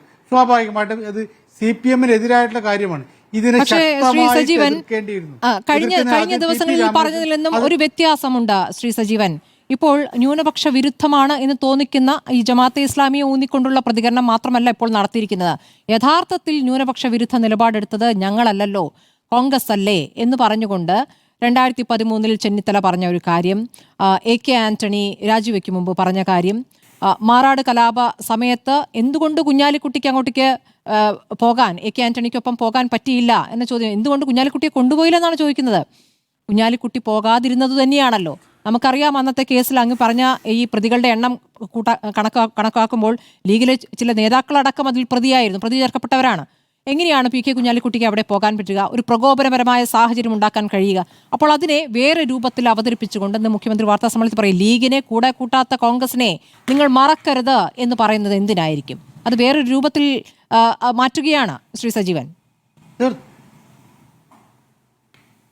തീർച്ചയായിട്ടും അത് ബാലനുണ്ടാക്കിയ ഡാമേജ് കുറയ്ക്കാൻ വേണ്ടിയിട്ട് മുഖ്യമന്ത്രി നടത്തിയൊരു ശ്രമമാണ്. മുഖ്യമന്ത്രിയുടെ പത്രസമ്മേളനത്തിന്റെ ആദ്യഘട്ടത്തിൽ അദ്ദേഹം പറഞ്ഞു മുഴുവൻ പ്രസ് റിലീസായിട്ട് കൊടുക്കാവുന്ന കാര്യം, 90% സമയം അദ്ദേഹം പറഞ്ഞ് പ്രസ് റിലീസായിട്ട് കൊടുക്കാവുന്ന കാര്യം. പിന്നീടാണ് ചോദ്യത്തിന് മറുപടി പറയുന്നത്. അത് ബാലൻ പറഞ്ഞതിനെ കുറെ കൂടി ലഘൂകരിച്ച് അദ്ദേഹം ജമാഅത്തെ ഇസ്ലാമിയിലേക്ക്, താങ്കൾ ശ്രദ്ധിച്ചാൽ അറിയാം, ജമാഅത്തെ ഇസ്ലാമിയിലേക്ക് അദ്ദേഹം തൊടുന്നില്ല. അദ്ദേഹം പറയുന്നത് ലീഗിലേക്കാണ്. ആ ലീഗിലും പിന്നെ AK ആന്റണിക്കൊക്കെ വന്നിട്ടുള്ള മുസ്ലിം വിരുദ്ധത ലീഗിനുണ്ടായിരുന്നു, അല്ലെങ്കിൽ പിന്നെ AK ആന്റണിക്ക് ഉണ്ടായിരുന്നു എന്നൊക്കെ വരുത്തിയിട്ട് UDF-നെ മുസ്ലിം വിരുദ്ധമാക്കി മാറ്റാനുള്ള ഒരു രാഷ്ട്രീയ അടവാണ് ഇന്ന് മുഖ്യമന്ത്രി നടത്തിയത്. അത് രാഷ്ട്രീയ തന്ത്രമാണ്. ഞാൻ അതിനെ കുറ്റം പറയുന്നില്ല. ബാലൻ നടത്തിയ പ്രസ്താവനയെ തള്ളിപ്പറയാതെ തന്നെ അദ്ദേഹം തള്ളിപ്പറയുകയാണ് ചെയ്യുന്നത്. അതേ സമയത്ത് ഇപ്പോൾ MV ഗോവിന്ദ മാഷ് അദ്ദേഹം അതിന് പറഞ്ഞ് തള്ളിയെങ്കിൽ പോലും എന്താണ് പാർട്ടി നിലപാട് പറയേണ്ടത് പാർട്ടി സംസ്ഥാന സെക്രട്ടറിയാണ്. പാർട്ടി സംസ്ഥാന സെക്രട്ടറി ഒന്നും പറഞ്ഞില്ല, അദ്ദേഹമൊന്നും ഒരു അക്ഷരം പറഞ്ഞില്ല. അപ്പൊ ഈ പിന്നെ LDF കൺവീനറാണ്, കൺവീനർ പറഞ്ഞപ്പോഴും ഇത് ഞങ്ങളുടെ നിലപാടല്ല എന്ന് പറഞ്ഞു. അവിടെ എന്താണ് ഞങ്ങളുടെ നിലപാട് എന്ന് അവരും പറയേണ്ടി. മുഖ്യമന്ത്രി ഇത് ബാലനെ തള്ളാതെ തന്നെ അതിനെ ഡൈല്യൂട്ട്, നമ്മൾ വെള്ളം ചേർക്കാന്ന് പറയില്ലേ, അതാണ് അദ്ദേഹം ചെയ്തിട്ടുള്ളത്. അത് രാഷ്ട്രീയ തന്ത്രമായിട്ടാണ് ഞാൻ വിചാരിക്കുന്നത്. ആ തന്ത്രം കൂടി പ്രയോഗിച്ചില്ലായിരുന്നെങ്കിൽ വീണ്ടും ബാലൻ പറഞ്ഞ കാര്യങ്ങൾ ശരിയാണെന്ന് വരും. ഡോക്ടർ ജിൻഡോ ജോൺ, CPIM ഈ തെരഞ്ഞെടുപ്പിൽ എന്തൊക്കെ കാര്യങ്ങളിലാണ് ഊന്നുക എന്നതിന്റെ സൂചനകൾ ഏതാണ്ട് കിട്ടിക്കഴിഞ്ഞിരിക്കുകയാണ്. അപ്പോൾ നിങ്ങൾ എടുക്കുന്ന സമീപനം ഇതിൽ എന്തായിരിക്കും? കാരണം ലീഗുമായി ബന്ധപ്പെട്ട് കോൺഗ്രസിലെ മുതിർന്ന നേതാക്കൾ തന്നെ നേരത്തെ നടത്തിയ പല പ്രസ്താവനകളും എടുത്തു പറഞ്ഞുകൊണ്ടാണ്, അത് CK ഗോവിന്ദൻ നായർ പറഞ്ഞത് തൊട്ടുള്ള കാര്യങ്ങൾ എടുത്തുകൊണ്ടാണ് ഇപ്പോൾ പിണറായി വിജയൻ അടക്കം പ്രതികരിച്ചിട്ടുള്ളത്. ഇതിലൊരു തുടർച്ചയുണ്ടാകുമെന്നുള്ള കാര്യത്തിൽ ഉറപ്പാണ്. നിങ്ങളിപ്പോൾ വെള്ളാപ്പള്ളിയുടെ കാര്യത്തിലെടുക്കുന്ന ഒരു നിലപാടുണ്ടല്ലോ. വെള്ളാപ്പള്ളി പല പ്രസംഗങ്ങളും നടത്തുമ്പോൾ ചിലതിനെ അവഗണിച്ചു പോവുക, ചിലതിന് മാത്രം പരിമിതമായ പ്രതികരണങ്ങൾ നടത്തി പോവുക. പക്ഷേ ഈ വിഷയത്തിൽ അങ്ങനെ സാധ്യമാകുമോ? അതാണോ അതിന്റെ രീതി? സ്മൃതി, ഇതിൽ നമ്മൾ മനസ്സിലാക്കേണ്ട ഒരു കാര്യമുണ്ട്. ഈ തെരഞ്ഞെടുപ്പിലേക്ക് പോകുമ്പോൾ ഈ CPM-ന് പറ്റുന്ന അബദ്ധം അവിടെയാണ്. അവർക്ക് ആ അബദ്ധം പറ്റുന്നതിൽ ഞങ്ങൾക്ക് വലിയ ആശങ്കയൊന്നുമില്ല. കാരണം അവർ ഈ വിതയ്ക്കുന്നതിൻ്റെയൊക്കെ വിള കൊയ്യാൻ പോകുന്നത് BJP ആണെന്ന് നേരത്തെ പറഞ്ഞിട്ടുള്ള ആളുകളാണ് ഞങ്ങൾ. അതാണ് സംഭവിച്ചുകൊണ്ടിരിക്കുന്നതും. ഇപ്പോൾ ആരെങ്കിലുമൊക്കെ പാർട്ടി മാറുമ്പോൾ, ഏതെങ്കിലും നേതൃനിരയിലുള്ള ആളുകൾ പാർട്ടി മാറുമ്പോൾ, ഫേസ് വാല്യൂ ഉള്ള ആളുകൾ മാറുമ്പോൾ വലിയ രീതിയിൽ കൊട്ടിഘോഷിക്കുകയും ചെയ്യുന്നു. ഇപ്പോൾ ഈ തദ്ദേശ സ്വയംഭരണ സ്ഥാപനങ്ങളിലേക്കുള്ള തെരഞ്ഞെടുപ്പ് നടന്നപ്പോൾ നമുക്കൊരു കാര്യം മനസ്സിലായി. പ്രാദേശികമായിട്ട് BJP-യിലേക്ക് പോയ ആളുകളിൽ ബഹുഭൂരിപക്ഷവും CPM-ന്റെ പ്രവർത്തകരും അനുഭാവികളുമായിട്ടുള്ള ആളുകളായിരുന്നു. ഇതൊരു യാഥാർത്ഥ്യം. അത് മറച്ചവർ എത്ര വേണമെങ്കിലും പറഞ്ഞോട്ടെ, പക്ഷേ യാഥാർത്ഥ്യം അങ്ങനെയാണ്. ഇപ്പോൾ സോഷ്യൽ എഞ്ചിനീയറിംഗ് എന്ന് പറഞ്ഞാൽ വർഗീയവാദികളായിട്ടുള്ള ഏതെങ്കിലുമൊക്കെ ആളുകളെ താലോലിക്കുന്ന എന്നുള്ള തെറ്റിദ്ധാരണ കേരളത്തിന്റെ പൊതുസമൂഹത്തിന്റെ മുമ്പിൽ CPM കൊണ്ടുവന്ന് വെച്ചിരിക്കുകയാണ്. അത് അങ്ങനെയല്ല എന്ന് പറയേണ്ട, ആർജവം കാണിക്കേണ്ട ആളുകൾ അപ്പുറത്തില്ലാതെ വരുമ്പോൾ ഞങ്ങൾ ആ പണി കൃത്യമായിട്ട് എടുക്കുന്നുണ്ട്. വെള്ളാപ്പള്ളി നടേശൻ SNDP യോഗത്തിന്റെ ജനറൽ സെക്രട്ടറി സ്ഥാനത്താണ് ഇരിക്കുന്നത്. അത് ഞങ്ങൾക്ക് തീർച്ചയായിട്ടും അറിയാം. പക്ഷേ ആ സ്ഥാനത്തിന് കൊടുക്കുന്ന വില എന്ന് പറഞ്ഞാൽ വെള്ളാപ്പള്ളി നടേശൻ എന്ന് പറഞ്ഞ വ്യക്തിക്കാണെന്ന് തെറ്റിദ്ധരിക്കപ്പെടാൻ പാടില്ല. SNDP യോഗത്തിന്റെ ജനറൽ സെക്രട്ടറി സ്ഥാനത്ത് മറ്റാര് വന്നാലും കൊടുക്കുന്ന അതേ പരിഗണനയോ അദ്ദേഹത്തിന് ഉണ്ടാകാൻ പാടുള്ളൂ. പക്ഷെ പക്ഷെ വ്യക്തിപരമായി അദ്ദേഹത്തിന്റെ സ്വാർത്ഥ ലാഭത്തിന് താല്പര്യങ്ങൾക്ക് വേണ്ടിയിട്ട് വർഗീയത നിരന്തരം വിളമ്പുമ്പോൾ അത് കൃത്യമായിട്ട് രാഷ്ട്രീയമായിട്ട് അഡ്രസ് ചെയ്യാനായിട്ടുള്ള ബാധ്യത കേരളത്തിലെ മുഖ്യധാര രാഷ്ട്രീയ പാർട്ടികൾക്കുണ്ട്, നേതാക്കന്മാർക്കുണ്ട്. ആ ചുമതല കൃത്യമായിട്ട് UDF നിർവഹിക്കുന്നുണ്ട്, പ്രതിപക്ഷം നിർവഹിക്കുന്നുണ്ട്. അത് നിർവഹിക്കാതെ വെള്ളാപ്പള്ളി നടേശനെ താലോലിച്ച് കൈപിടിച്ച് 1-ാം നമ്പർ സ്റ്റേറ്റ് കാറിൽ കൊണ്ടുപോയത് പിണറായി വിജയനാണ്. വിജിലൻസ് കേസിലെ പ്രതിയായിട്ടുള്ള, ക്രിമിനൽ കേസിൽ പ്രതിയായിട്ടുള്ള വെള്ളാപ്പള്ളി നടേശനെ ആ വിജിലൻസിന്റെയും ആഭ്യന്തരത്തിന്റെയും വകുപ്പ് മന്ത്രിയായിട്ടുള്ള പിണറായി വിജയന്റെ കാറിൽ കൊണ്ടുപോകുന്നത് കൊടുക്കുന്ന സന്ദേശം എന്താണ്? അപ്പൊ ഇത്തരം ആളുകളെ പ്രോത്സാഹിപ്പിച്ചുകൊണ്ട് തെരഞ്ഞെടുപ്പിൽ ലാഭം കൊയ്യാമെന്നുള്ള CPM-ന്റെ വ്യാമോഹമാണ്. അത് തെറ്റാണ്. അത് തെറ്റാണെന്ന് ലോക്സഭാ തെരഞ്ഞെടുപ്പിന്റെ റിസൾട്ട് പറയുന്നുണ്ട്, ബൈ ഇലക്ഷൻസിന്റെ റിസൾട്ട് പറയുന്നുണ്ട്, ലോക്കൽ ബോഡി ഇലക്ഷന്റെ റിസൾട്ട് പറയുന്നുണ്ട്. ഇതിൽ നിന്നും അവർ പഠിക്കുന്നില്ല എന്നുള്ളത് സത്യമാണ്. ഇനി ഞാനൊരു കാര്യം ചോദിക്കട്ടെ സ്മൃതി, എന്റെ ആദ്യഘട്ടത്തിൽ ചോദിച്ചത് തന്നെയാണ് വീണ്ടും ചോദിക്കുന്നത്. 9.5 കൊല്ലം കേരളം ഭരിക്കുന്ന ഒരു സർക്കാരിന്റെ മുഖ്യമന്ത്രിയും നേതാക്കന്മാരും, അതിൽ ഒന്നാമത്തെ പാർട്ടിയായിട്ടുള്ള CPM-ന്റെ നേതാക്കന്മാർ പ്രത്യേകിച്ചും അവര് പ്രയോഗിക്കുന്ന മാർഗങ്ങൾ എന്താ? അവരുടെ വികസന നേട്ടങ്ങൾ എണ്ണിപ്പറയാതെ, അതിന് ആത്മവിശ്വാസക്കുറവുള്ളത് കൊണ്ടാണ് വർഗീയവാദത്തിന് വേണ്ടിയിട്ട് അവർ ശ്രമിക്കുന്നത്. അവർ വിതയ്ക്കുന്ന വിത്ത് സംഘപരിവാറിന് വേണ്ടിയിട്ട് കൊയ്യാനുള്ള വിത്താണ്. അതിന്റെ ഒരു തർക്കവും നമുക്കില്ല. പിന്നെ ഇപ്പോൾ ഹസ്കർ ഇവിടെ ഒരു കാര്യം പറഞ്ഞു, ഇവരുടെ യന്ത്രം ഒരു സ്വിച്ച് ഇട്ടാൽ പെട്ടെന്ന് ഓണായി കൃത്യമായിട്ട് പ്രവർത്തിക്കും, നിയമസഭാ തെരഞ്ഞെടുപ്പിൽ മാറുമെന്ന്. 3 മാസമുള്ളത് ഹസ്കറെ. പക്ഷേ ഈ സ്വിച്ച് ഇടാനായിട്ട് ഒരാളെങ്കിലും താഴെത്തട്ടിൽ അവശേഷിക്കണം. 60 വർഷമായിട്ട് CPM അല്ലാതെ മറ്റൊരു പാർട്ടിയും LDF അല്ലാതെ മറ്റൊരാളും ജയിക്കാത്ത വാർഡുകളിൽ പോലും 100-400 വോട്ടിന്റെ ഭൂരിപക്ഷത്തിൽ, 100 കണക്കിന് വോട്ടിന്റെ ഭൂരിപക്ഷത്തിൽ UDF-ന്റെ സ്ഥാനാർത്ഥികൾ ജയിക്കുന്നത് എന്തുകൊണ്ടായിരിക്കും നിങ്ങൾ ആലോചിച്ചിട്ടുണ്ടോ? CPM-ന് മാത്രം വോട്ട് ചെയ്ത് ശീലിച്ചിട്ടുള്ള അനുഭാവികളും അണികളും പാർട്ടി പ്രവർത്തകരും അംഗങ്ങളും ഈ കോൺഗ്രസിന്റെയും UDF-ന്റെയും സ്ഥാനാർത്ഥികളുടെ ചിഹ്നങ്ങളിൽ വോട്ട് ചെയ്യുന്നത് എന്തുകൊണ്ടാണെന്ന് തിരിച്ചറിയണം. ആ തിരിച്ചറിവില്ലാതെ പോവുകയാണ്. വർഗീയവാദികളെ പ്രോത്സാഹിപ്പിച്ചുകൊണ്ടല്ല സോഷ്യൽ എഞ്ചിനീയറിംഗ് നടത്തേണ്ടത്. ഇവിടെ ക്രിസ്ത്യാനികളെയും മുസ്ലിങ്ങളെയും ഹിന്ദുക്കളെയും തമ്മിലടിപ്പിച്ചുകൊണ്ട് അതിൽ നിന്ന് ലാഭം കൊയ്യാമെന്നുള്ള സംഘപരിവാറിന്റെ രാഷ്ട്രീയ ബോധ്യം CPM കടം കൊണ്ടിരിക്കുകയാണ്. ഇവിടെ നമ്മൾ മനുഷ്യരെ കാണുന്നില്ല. ഈ പറഞ്ഞ നമ്മൾ ഈ തെരഞ്ഞെടുപ്പ് കാലത്ത്, കഴിഞ്ഞ തെരഞ്ഞെടുപ്പ് കാലത്തൊക്കെ ഞങ്ങൾ പറഞ്ഞ കുറെ രാഷ്ട്രീയ പ്രശ്നങ്ങളുണ്ട്. ആ വിഷയത്തിൽ ബാധിക്കപ്പെട്ട മനുഷ്യരെ കാണാതെ അവരുടെ ജാതിയും മതവും മാത്രം തിരയുന്ന തിരക്കിലായിരുന്നു CPM-ന്റെ നേതാക്കന്മാർ. അതായത് ലീഗുമായി ബന്ധപ്പെട്ട് കോൺഗ്രസ് നേതാക്കൾ നേരത്തെ പറഞ്ഞ കാര്യങ്ങൾക്ക് മറുപടി നൽകുന്നില്ല എന്നാണോ ഞാൻ മനസ്സിലാക്കേണ്ടത്? അങ്ങതുപോലെ BJP-യുമായി ബന്ധപ്പെട്ട ആശങ്ക പറയുമ്പോൾ ഇപ്പോൾ റെജി ലൂക്കോസ് പോലെ ഇടത് സഹയാത്രികനായി ചർച്ചകളിൽ പങ്കെടുക്കുന്ന ഒരാൾ എന്നതല്ലാതെ പാർട്ടിയുടെ നേതാവല്ലല്ലോ എന്ന് തിരിച്ച് CPM ചോദിക്കുന്നുണ്ട്. പക്ഷേ കോൺഗ്രസിനെ സംബന്ധിച്ച് അവിടെ BJP-യിലേക്ക് പോയിരിക്കുന്ന വർക്കിംഗ് കമ്മിറ്റി അംഗങ്ങളാണ് എന്ന തിരിച്ചുള്ള മറുപടി കോൺഗ്രസിനോട് ഉയരുന്നുണ്ട്. അല്ല, ഞാൻ സ്മൃതി, ഇതിൽ എനിക്ക് റെജി ലൂക്കോസ് വ്യക്തിപരമായി BJP പോയതിൽ എനിക്ക് അഭിപ്രായ വ്യത്യാസമില്ല. അത് അയാളുടെ സ്വാതന്ത്ര്യമാണ്. ഈ രാജ്യത്ത് ഏതൊരു പൗരനുമുള്ള സ്വാതന്ത്ര്യം. പക്ഷെ അതിനപ്പുറത്ത് അദ്ദേഹം ഇത്രയും ഗതികെട്ട അവസ്ഥയിൽ എത്തിയല്ലോ എന്നുള്ള ഒരു സങ്കടമുണ്ട്. കാരണം ഏത് പാർട്ടിയിലേക്ക് മാറിയാലും BJP-യിലേക്ക് മാറല്ലേ എന്ന് ആഗ്രഹിക്കുന്ന ഒരു വ്യക്തി കൂടിയാണ് ഞാൻ. ഒരു കോൺഗ്രസിന്റെ പ്രതിനിധി ആയിരിക്കുമ്പോൾ തന്നെ പറയട്ടെ. പക്ഷെ ആഴമുള്ള പ്രത്യയശാസ്ത്ര ബോധ്യമില്ലാത്ത ആളുകൾ സ്വാർത്ഥ താല്പര്യങ്ങൾക്ക് വേണ്ടിയിട്ട്, അത് ചിലപ്പോൾ സാമ്പത്തികമായിട്ടുള്ള താല്പര്യങ്ങളായിരിക്കാം, സ്ഥാനമോഹങ്ങളായിരിക്കാം, എന്തുമായിക്കോട്ടെ, ഇത്തരം രാഷ്ട്രീയ ഭാഗ്യാന്വേഷികൾ മാറിക്കൊണ്ടിരിക്കും. അനിൽ ആന്റണിയും പത്മജ വേണുഗോപാലും അല്ലെങ്കിൽ ടോം വടക്കനൊക്കെ പോയതിനെ വലിയ രീതിയിൽ സെലിബ്രേറ്റ് ചെയ്ത ഒരാളാണ് റെജി ലൂക്കോസ്. ഈ റെജി ലൂക്കോസ് ആരാ? അവരുടെ CPM-ന്റെ ജില്ലാ സമ്മേളന പ്രതിനിധിയായിരുന്നു. റെജി ലൂക്കോസ് ഒരിക്കലും CPM-ന്റെ അനുഭാവിയും അണിയും സഹയാത്രികനല്ലെന്ന് CPM എന്നെങ്കിലും പറഞ്ഞിട്ടുണ്ടോ? ഒരിക്കലും പറഞ്ഞിട്ടില്ല.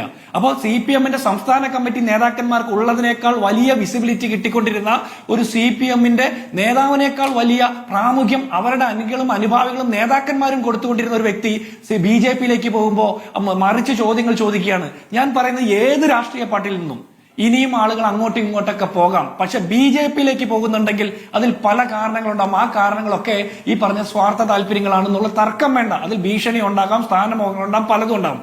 പച്ച വർഗീയതല്ല പറയുന്നത്. ഇപ്പൊ റെജി ലൂക്കോസ് തന്നെ, അദ്ദേഹം ഇല്ലാത്തത് കൊണ്ടാണ് ഞാൻ അദ്ദേഹത്തെ കുറിച്ച് പരാമർശിക്കാതെ പോയത്. താങ്കൾ ചോദിച്ചുകൊണ്ട് ഒരു കാര്യം പറയാം. റെജി ലൂക്കോസ് തന്നെ ചർച്ചയ്ക്ക്, BJP-യുമായിട്ടുള്ള ചർച്ചയ്ക്കിടയിൽ പോലും മിനിഞ്ഞാന്നത്തെ ചർച്ചയിൽ CPM-ന്റെ ഇടത് സഹയാത്രികൻ എന്ന് പറഞ്ഞു വന്ന് പിണറായി വിജയന് വേണ്ടി വാദിക്കുക, ഒരേ സമയം പിണറായി വിജയന് വേണ്ടി സംസാരിക്കുകയും നരേന്ദ്രമോദിയെ മനസ്സിൽ ആരാധിക്കുകയും ചെയ്യുന്ന റെജി ലൂക്കോസ് ഒറ്റ ദിവസം കൊണ്ട് BJP-യിൽ അംഗത്വം എടുക്കുന്നു. അവിടെ ചെന്ന് രാജീവ് ചന്ദ്രശേഖരനെ കാണുമ്പോൾ തന്നെ അംഗത്വം കൊടുക്കാവുന്ന രീതിയിൽ അംഗങ്ങളുടെ വലിയ ദൗർലഭ്യമുള്ള ഒരു പാർട്ടിയാണത്. ആരെ കിട്ടിയാലും അപ്പൊ അംഗത്വം കൊടുക്കുകയാണ്. അപ്പോൾ അവരുടെ ജാതിയും മതവും നോക്കിയിട്ടാണ് തീരുമാനിക്കുന്നത്. റെജി ലൂക്കോസ് ഇന്ന് പറയുന്നുണ്ടായി അദ്ദേഹത്തിന്റെ പേരിന്റെ കൂടെയുള്ള ലൂക്കോസ് ആണ് പ്രശ്നമെന്ന്. എനിക്കിതൊന്നും മനസ്സിലാകുന്നില്ല. ഇത്രയും കാലം ചെറുപ്പകാലം തൊട്ട് CPM പരിപോഷിപ്പിച്ച് വളർത്തിയ ആളാണെന്നാണ് റെജി ലൂക്കോസ് അവകാശപ്പെടുന്നതും CPM അയാളെ സെലിബ്രേറ്റ് ചെയ്തതും. അയാൾ പറയുകയാണ് എന്നെ ഒരു ക്രിസ്ത്യാനി ആയതുകൊണ്ട് മാത്രമാണ് CPM-ൽ ഒതുക്കിയത് എന്ന് പറയുമ്പോൾ അതൊക്കെ എന്ത് രാഷ്ട്രീയ ബോധ്യോ? ഇവരുടെ പാർട്ടി ക്ലാസുകൾ എന്താ?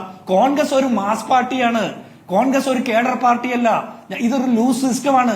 ഞങ്ങൾ ഒരു ആശയപരമായിട്ടുള്ള അടിത്തറയുടെ പേരിൽ സ്നേഹം കൊണ്ടും അങ്ങനെയൊക്കെ കൂടി നിൽക്കുന്ന ആളുകളാണ്. പക്ഷെ CPM-ന് വല്ല പാർട്ടി ക്ലാസ് കൊടുത്ത് കല്ല് പിളർക്കുന്ന കൽപ്പന പുറപ്പെടുവിക്കുന്ന പിണറായി വിജയന്റെ പാർട്ടിയിൽ നിന്ന് ഒറ്റ ദിവസം കൊണ്ട് BJP-യിൽ ചെന്ന് അംഗത്വം എടുത്ത് BJP-ക്ക് വേണ്ടി വാദിക്കുന്നത് എന്തൊരു കഷ്ടമാണ്.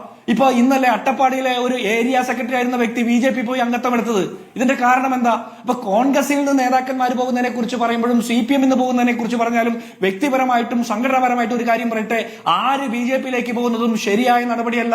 അതിൽ സങ്കടമുള്ള ആളുകളാണ് ഞങ്ങൾ. പക്ഷേ ഇങ്ങനെ പോകുന്ന ആളുകളിൽ കോൺഗ്രസ്സുകാരെ മാത്രം തെരഞ്ഞുപിടിച്ച്, കോൺഗ്രസ് ആയിരുന്നവരെ മാത്രം തെരഞ്ഞുപിടിച്ച് ആഘോഷിക്കുന്ന CPM-ന്റെ ആ തെറ്റായ ഒരു രാഷ്ട്രീയമുണ്ട്. അത് തിരുത്തപ്പെടണം. റെജി ലൂക്കോസും പറയുന്നത് ജമാഅത്ത് ഇസ്ലാമിക്കെതിരെയായിരുന്നു. ഇപ്പോൾ റെജി ലൂക്കോസിന് കുറച്ചുകൂടി എളുപ്പത്തിൽ പറയാൻ കിട്ടി. അപ്പോ വെള്ളാപ്പള്ളി നടേശനെ ന്യായീകരിക്കുന്ന, AK ബാലനെ ന്യായീകരിച്ചുകൊണ്ടിരിക്കുന്ന റെജി ലൂക്കോസ് കുറച്ചുകൂടി നന്നായിട്ട് ആ വർഗീയ രാഷ്ട്രീയം കുറച്ചുകൂടി നന്നായിട്ട് പറയുന്നു എന്ന് മാത്രമേ ഉള്ളൂ. ഇനി ഒരു കാര്യം ചോദിക്കട്ടെ, കോൺഗ്രസിന്റെ നേതാക്കന്മാരായിരുന്ന ആളുകൾ, ഇപ്പോ വർക്കിംഗ് കമ്മിറ്റി മെമ്പർ ആയിരുന്ന ആളുകളൊക്കെ പോയപ്പോ പറഞ്ഞു കോൺഗ്രസ് നേതാക്കന്മാർ പറഞ്ഞിട്ട് ഒത്താശയോടെ പോയതെന്ന്. അപ്പൊ റെജി ലൂക്കോസിനെ പറഞ്ഞു വിട്ടത് പിണറായി വിജയനാണോ? ഇത്രയും കാലം പിണറായി വിജയന്റെ മകളുടെ മാസപ്പടി കേസ് വരെ ന്യായീകരിച്ച് നാവ് തളർന്ന റെജി ലൂക്കോസ് BJP-യിൽ ചേർന്നത് പിണറായി വിജയൻ പറഞ്ഞിട്ടാണോ? അത് നമുക്ക് അറിയണം. ശരി, ശ്രീ P. സന്തോഷ് കുമാർ, ഇപ്പോൾ CPI-യുടെ സെക്രട്ടേറിയറ്റ് യോഗത്തിന്റെ ചില തീരുമാനങ്ങളായി വരുന്ന വിവരം, വെള്ളാപ്പള്ളിയെ അവഗണിക്കാൻ തീരുമാനിക്കുകയാണ്. വെള്ളാപ്പള്ളിക്ക് ഇനി മറുപടി കൊടുക്കേണ്ടതില്ല എന്ന് പറഞ്ഞെങ്കിൽ പോവുകയാണെങ്കിൽ പറഞ്ഞു പോട്ടെ, അവഗണിച്ച് ഒഴിവാക്കുന്നതാണ് നല്ലത് എന്നൊരു തീരുമാനത്തിലേക്ക് പോയിരിക്കുന്നു. പക്ഷേ ഇനിയും വർഗീയ പ്രസ്താവനകൾ നടത്തുകയാണെങ്കിൽ ഇവിടുത്തെ ഒരു ഉത്തരവാദപ്പെട്ട രാഷ്ട്രീയ പാർട്ടി എന്ന നിലയ്ക്ക് പ്രതികരിക്കേണ്ടി വരില്ലേ ശ്രീ സന്തോഷ് കുമാർ?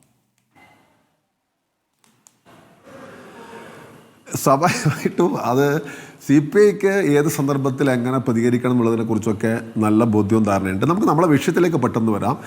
എന്തായാലും ഒരു കാര്യത്തിൽ എനിക്ക് സ്മൃതിയോട് പ്രത്യേക ഒരു കൺഗ്രാജുലേഷൻ ഉണ്ട്. നമ്മുടെ റെജി ലൂക്കോസിനോട് അങ്ങ് ചോദിച്ചു, ആരെ ഇങ്ങനെ ഇനി രണ്ടാളും കൂടെ ബാക്കിയുണ്ടെന്ന് പറയുന്നു, ആരെ ഇങ്ങനെ പറഞ്ഞ് കുഴപ്പിക്കരുത് കേട്ടോ. അതാണ് എൻ്റെ ഒരു അഭ്യർത്ഥന. ഇനി നമ്മളെ പ്രധാന വിഷയത്തിലേക്ക് വന്നാൽ നോക്കൂ, LDF 90,000 കോടിയിലധികം രൂപയുടെ വികസന പ്രവർത്തനങ്ങൾ നടത്തിയതിൻ്റെ റെക്കോർഡും കണക്കുമായിട്ട് തന്നെയാണ് ജനങ്ങളെ സമീപിക്കാൻ പോകുന്നത്. ഒരു മടിയുമില്ല. നമുക്ക് ഒരു ദിവസമോ 1-2 ദിവസം അത് പ്രത്യേക ചർച്ച നടത്തി. ഇപ്പോൾ സമയക്കുറവുകൊണ്ട് ഞാനത് വിശദീകരിക്കുന്നില്ല. നമ്പർ 1. നമ്പർ 2 എന്താണെന്ന് പറഞ്ഞു കഴിഞ്ഞാൽ, വർഗീയ പീഡനം എന്ന് പറയുമ്പോൾ ഞാൻ നേരത്തെ മാധ്യമപ്രവർത്തനം പറഞ്ഞു, ഞാൻ ഡൈലൂട്ട് ചെയ്യാൻ ശ്രമിച്ചതല്ല. എന്താണ് പ്രശ്നം പറഞ്ഞാൽ, AK ബാലൻ എന്ന് പറയുന്നത് CPM-നെ സംബന്ധിച്ചിടത്തോളം സംഘടനാപരമായി ഇപ്പോൾ ഇൻസിഗ്നിഫിക്കൻ്റ് ആയിരിക്കുന്നു. ഇൻസിഗ്നിഫിക്കൻ്റ് ഞാൻ പറയുന്നത് ആളെ ചെറുതാക്കാനല്ല, ഒരു പ്രായം കഴിഞ്ഞാൽ റിട്ടയർ ആയിട്ട് പോകണം, സ്ഥാനത്ത് നിന്ന് പോകും. നിങ്ങൾ പ്രായം ഒരു ഘടകമേ എന്ന് പറയാൻ പറ്റില്ല. കാരണം നയിക്കുന്ന ആളുടെ അല്ലല്ല ഞാൻ പറഞ്ഞു കേൾക്കൂ. അതല്ല ഞാൻ പറഞ്ഞത്, സംഘടനാപരമായിട്ട് നോക്ക് തർക്കിക്കാതെ സംഘടനാപരമായിട്ട് 75 വയസ്സ് കഴിഞ്ഞവർ മാറണമെന്നതിൽ അതാണ് ഞാൻ പറയുന്നത്, മറ്റു വേറെ അർത്ഥമില്ല. അങ്ങനെ മാറിയ ഒരാളാണ്. സ്വാഭാവികമായിട്ടും നിങ്ങൾ അതിന് ഇത്ര പ്രാമുഖ്യം കൊടുത്തുകൊണ്ട് കേരളത്തിന്റെ രാഷ്ട്രീയ പ്രശ്നമാക്കണ്ടാമേ ഞാൻ പറഞ്ഞിട്ട് പിന്നെ നിങ്ങളെ സൗകര്യമാണ്, നിങ്ങളെ മടന്നോളൂ. എന്തായാലും അത് സംബന്ധിച്ച് ഞങ്ങളുടെ നിലപാട് ഞങ്ങൾ വ്യക്തമായി കഴിഞ്ഞു. പിന്നെ ഞാൻ സംശയം ചോദിക്കട്ടെ, ഇതൊക്കെ ഇവിടെ പറഞ്ഞു കഴിഞ്ഞു. ഈ ജിൻഡോ ഉൾപ്പെടെയുള്ള യുവ സുഹൃത്തുക്കൾ, ഞാൻ ചോദിക്കുന്നത് ആരാണ് ശശി തരൂർ? പുത്തരിക്കണ്ട മൈതാനത്ത് ഒരു എക്സിബിഷൻ നടത്താൻ തീരുമാനിച്ചാൽ അത് മൈതാനം മതിയാവാതെ വരും.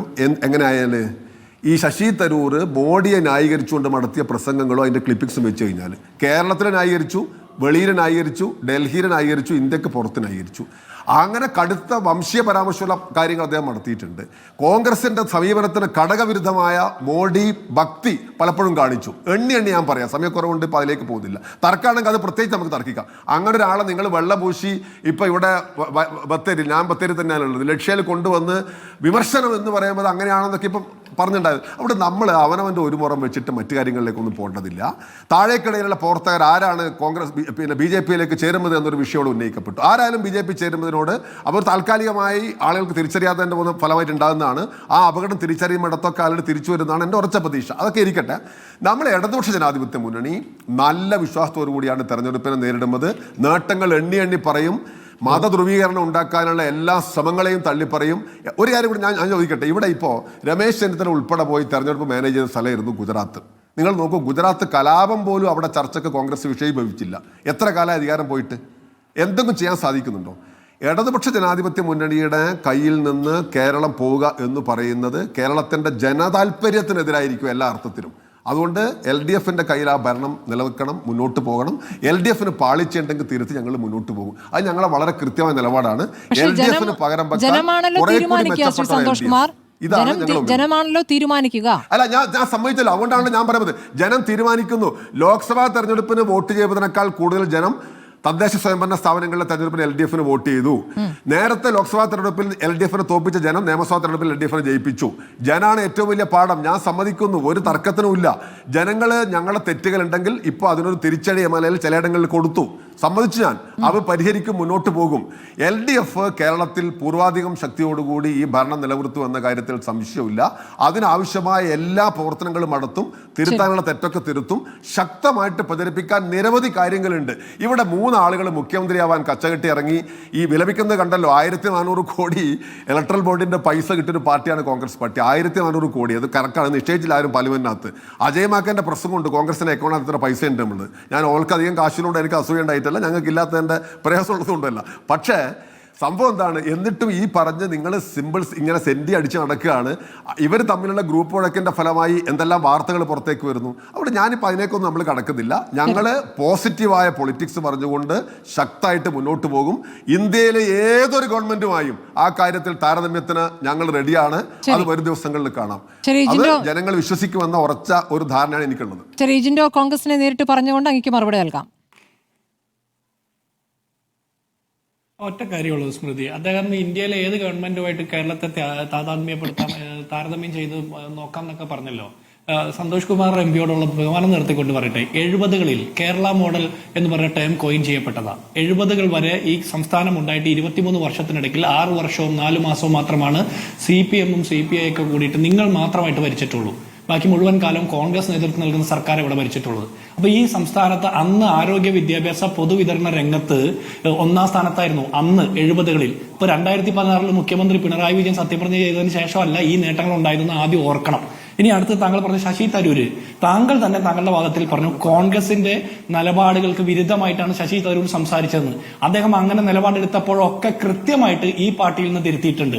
ഇനി അതിനപ്പുറത്ത് ശശി തരൂരിന്റെ കാണാനോ കണ്ണുള്ള നിങ്ങൾ പിണറായി വിജയൻ മലപ്പുറം വിരുദ്ധ പരാമർശം നടത്തുന്നതും നരേന്ദ്രമോദിയേക്കാൾ വലിയ സംഘപരിവാർ പ്രീണനം നടത്തുന്നതിനെ കുറിച്ചിട്ട് നിങ്ങൾ എപ്പോഴെങ്കിലും കണ്ടോ? RSS വൽകൃതമായിട്ടുള്ള ആഭ്യന്തര വകുപ്പ് 9.5 കൊല്ലമായി കേരളം ഭരിക്കുന്നത് നിങ്ങൾ എപ്പോഴെങ്കിലും കണ്ടോ? നിങ്ങളുടെ നേതാവ് ആനി രാജയല്ലേ കേരളത്തിൽ ആഭ്യന്തര വകുപ്പിൽ RSSകാരുടെ സ്ലീപ്പർ സെൽ ഉണ്ടെന്ന് പറഞ്ഞത് നിങ്ങൾ എപ്പോഴെങ്കിലും അറിഞ്ഞോ? വിജയരാഘവന്റെ പ്രസ്താവനയെ എപ്പോഴെങ്കിലും തള്ളിപ്പറയാൻ നിങ്ങൾക്ക് സാധിച്ചിട്ടുണ്ടോ? നിങ്ങളുടെ നേതാവ് ബിനോയ് വിശ്വത്തെ വെള്ളാപ്പള്ളി നടേശൻ ആക്ഷേപിച്ചിട്ട് എത്ര ആളുകൾ പരസ്യമായിട്ട് അതിനെതിരെ നിലപാടെടുക്കുന്നത് നിങ്ങൾ കണ്ടു? അപ്പൊ നിങ്ങൾ ശശി തരൂരിനെ കുറിച്ച് പറയുമ്പോൾ അപ്പുറത്തും കുറെ ആളുകളുണ്ട്. അപ്പൊ പ്രത്യയശാസ്ത്ര അടിത്തറയിൽ ബോധ്യങ്ങളില്ലാത്ത ആളുകൾ പലതരത്തിൽ അഴകുഴമ്പ നിലപാടുകൾ എടുക്കും. പക്ഷെ കോൺഗ്രസിന്റെ പ്രഖ്യാപിത നിലപാട് എന്താണെന്ന് കേരളത്തിലെ ജനങ്ങൾക്കറിയാം. ജനതാല്പര്യം എന്താണെന്ന് ഈ തെരഞ്ഞെടുപ്പിന്റെ റിസൾട്ടിലൊക്കെ കാണിച്ചു തരുന്നുണ്ട്. ഇനി അതിനപ്പുറത്ത് ഇനി 3 മുഖ്യമന്ത്രി സ്ഥാനാർത്ഥികൾ ഉണ്ടെന്നല്ലേ നിങ്ങൾ പറഞ്ഞു?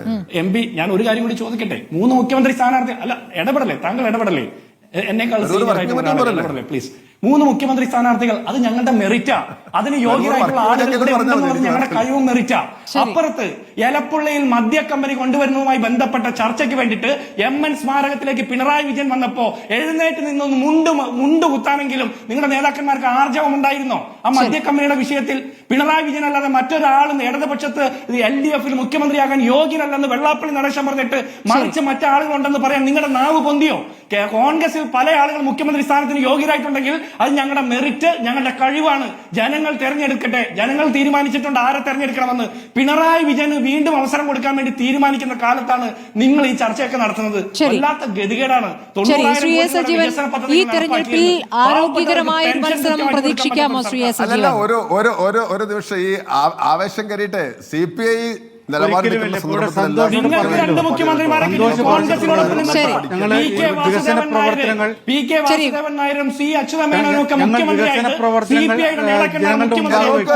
ശരി, ബിനോയ് ചില ഘട്ടങ്ങളിൽ പ്രതികരിച്ചിട്ടുണ്ട്.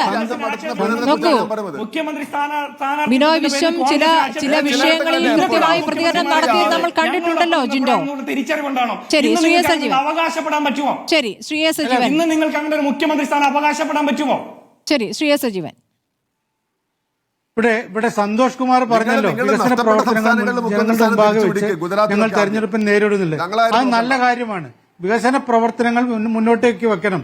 അതല്ലാതെ നിങ്ങൾ ഈ ഇപ്പൊ ബാലൻ രാജ്യത്തെ ചെയ്തതുപോലെ പ്രതിപക്ഷ നേതാവ് ഇത്തരത്തിലുള്ള ഉണ്ടായിരുന്ന വർഗീയ പാർട്ടിയാണ്. പരാമർശങ്ങൾ നടത്തുമ്പോൾ അതിനെ തള്ളിപ്പറയാൻ പാർട്ടി സംസ്ഥാന സെക്രട്ടറിയോ മുഖ്യമന്ത്രിയോ ഉൾപ്പെടെയുള്ള ആരെങ്കിലും തയ്യാറാവുന്നുണ്ടോ? ഇതിന് മാധ്യമങ്ങളെ കുറ്റം പറഞ്ഞിട്ട് കാര്യമില്ല. ഇതിനെ കുറ്റം പറയേണ്ടത് സ്വന്തം മുന്നണിയിലെയും സ്വന്തം പാർട്ടിയിലെയും നേതാക്കന്മാരെയാണ്. ഇവിടെ വികസന പ്രവർത്തനങ്ങൾ മുന്നോട്ടേക്ക് വെച്ചുകൊണ്ട് LDF തെരഞ്ഞെടുപ്പിനെ നേരിടുന്നതിന് ഒരാൾക്കും എതിരില്ല. അങ്ങനെയാണ് ചെയ്യേണ്ടത്. അതവർക്ക് ചെയ്താൽ കുറെ ഗുണമുണ്ടാകുമെന്ന് വിശ്വസിക്കുന്ന ആളാണ് ഞാൻ. അതിന് പകരമായിട്ട് ഇത് ഒരു കാര്യവുമില്ലാതെ ബാലനെ പോലെ ഒരാൾ ഇത് പറഞ്ഞിട്ട്, ഇപ്പൊ സന്തോഷ് മാത്രമാണ് പറഞ്ഞിട്ടുള്ളത് അദ്ദേഹത്തിന് വകവെക്കേണ്ട, അദ്ദേഹത്തിന് അധികാരമില്ലാന്ന്. പക്ഷെ അത് മറ്റാരെങ്കിലും പറഞ്ഞു? പാർട്ടി സംസ്ഥാന സെക്രട്ടറി പറഞ്ഞോ? പാർട്ടിയുടെ മുഖ്യമന്ത്രി പറഞ്ഞോ? ഇത്തരത്തിൽ ആരും പറയാത്തിടത്തോളം അത് ബാലൻ പറഞ്ഞത് പാർട്ടിയുടെ നയമായി മാറുകയാണ്. അത് ജനങ്ങൾ വിശ്വസിക്കുന്ന ഒരു അവസ്ഥയിലേക്ക് കാര്യങ്ങൾ പോകും. ആദ്യം ചെയ്യേണ്ടത് ജനവിരുദ്ധമായ രൂപത്തിൽ, ജനാധിപത്യ വിരുദ്ധമായ രൂപത്തിൽ പറഞ്ഞ ഈ ബാലനെ പോലുള്ള ആളുകളെ തള്ളിപ്പറയുകയാണ്. ശരി, അഡ്വക്കേറ്റ് BN ഹസ്കർ, ചുരുക്കി എങ്ങനെ അവസാനിപ്പിക്കാം? ഈ ഘട്ടത്തിൽ അങ്ങയുടെ പ്രതീക്ഷ എന്താണ്? അല്ല, നിശ്ചയമായും കേരളത്തിൽ ഇടതുപക്ഷം നഷ്ടപ്പെട്ടു പോകരുത്, ഇടതുപക്ഷം ദുരന്തങ്ങൾ നേരിടരുത് എന്ന് ആഗ്രഹിക്കുന്ന ഒരാളാണ്. അപ്പോൾ സ്വാഭാവികമായും ആ പ്രത്യാശയുടെ ഒരു തുരുത്ത് ഇപ്പോൾ കാണുന്നു എന്നുള്ളതാണ് എനിക്ക് അവസാന ഭാഗത്തായി പറഞ്ഞു വെക്കാനുള്ളത്.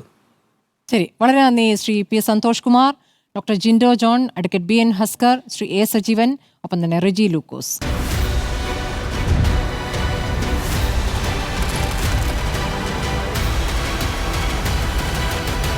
Debate with Smruthy Paruthikad.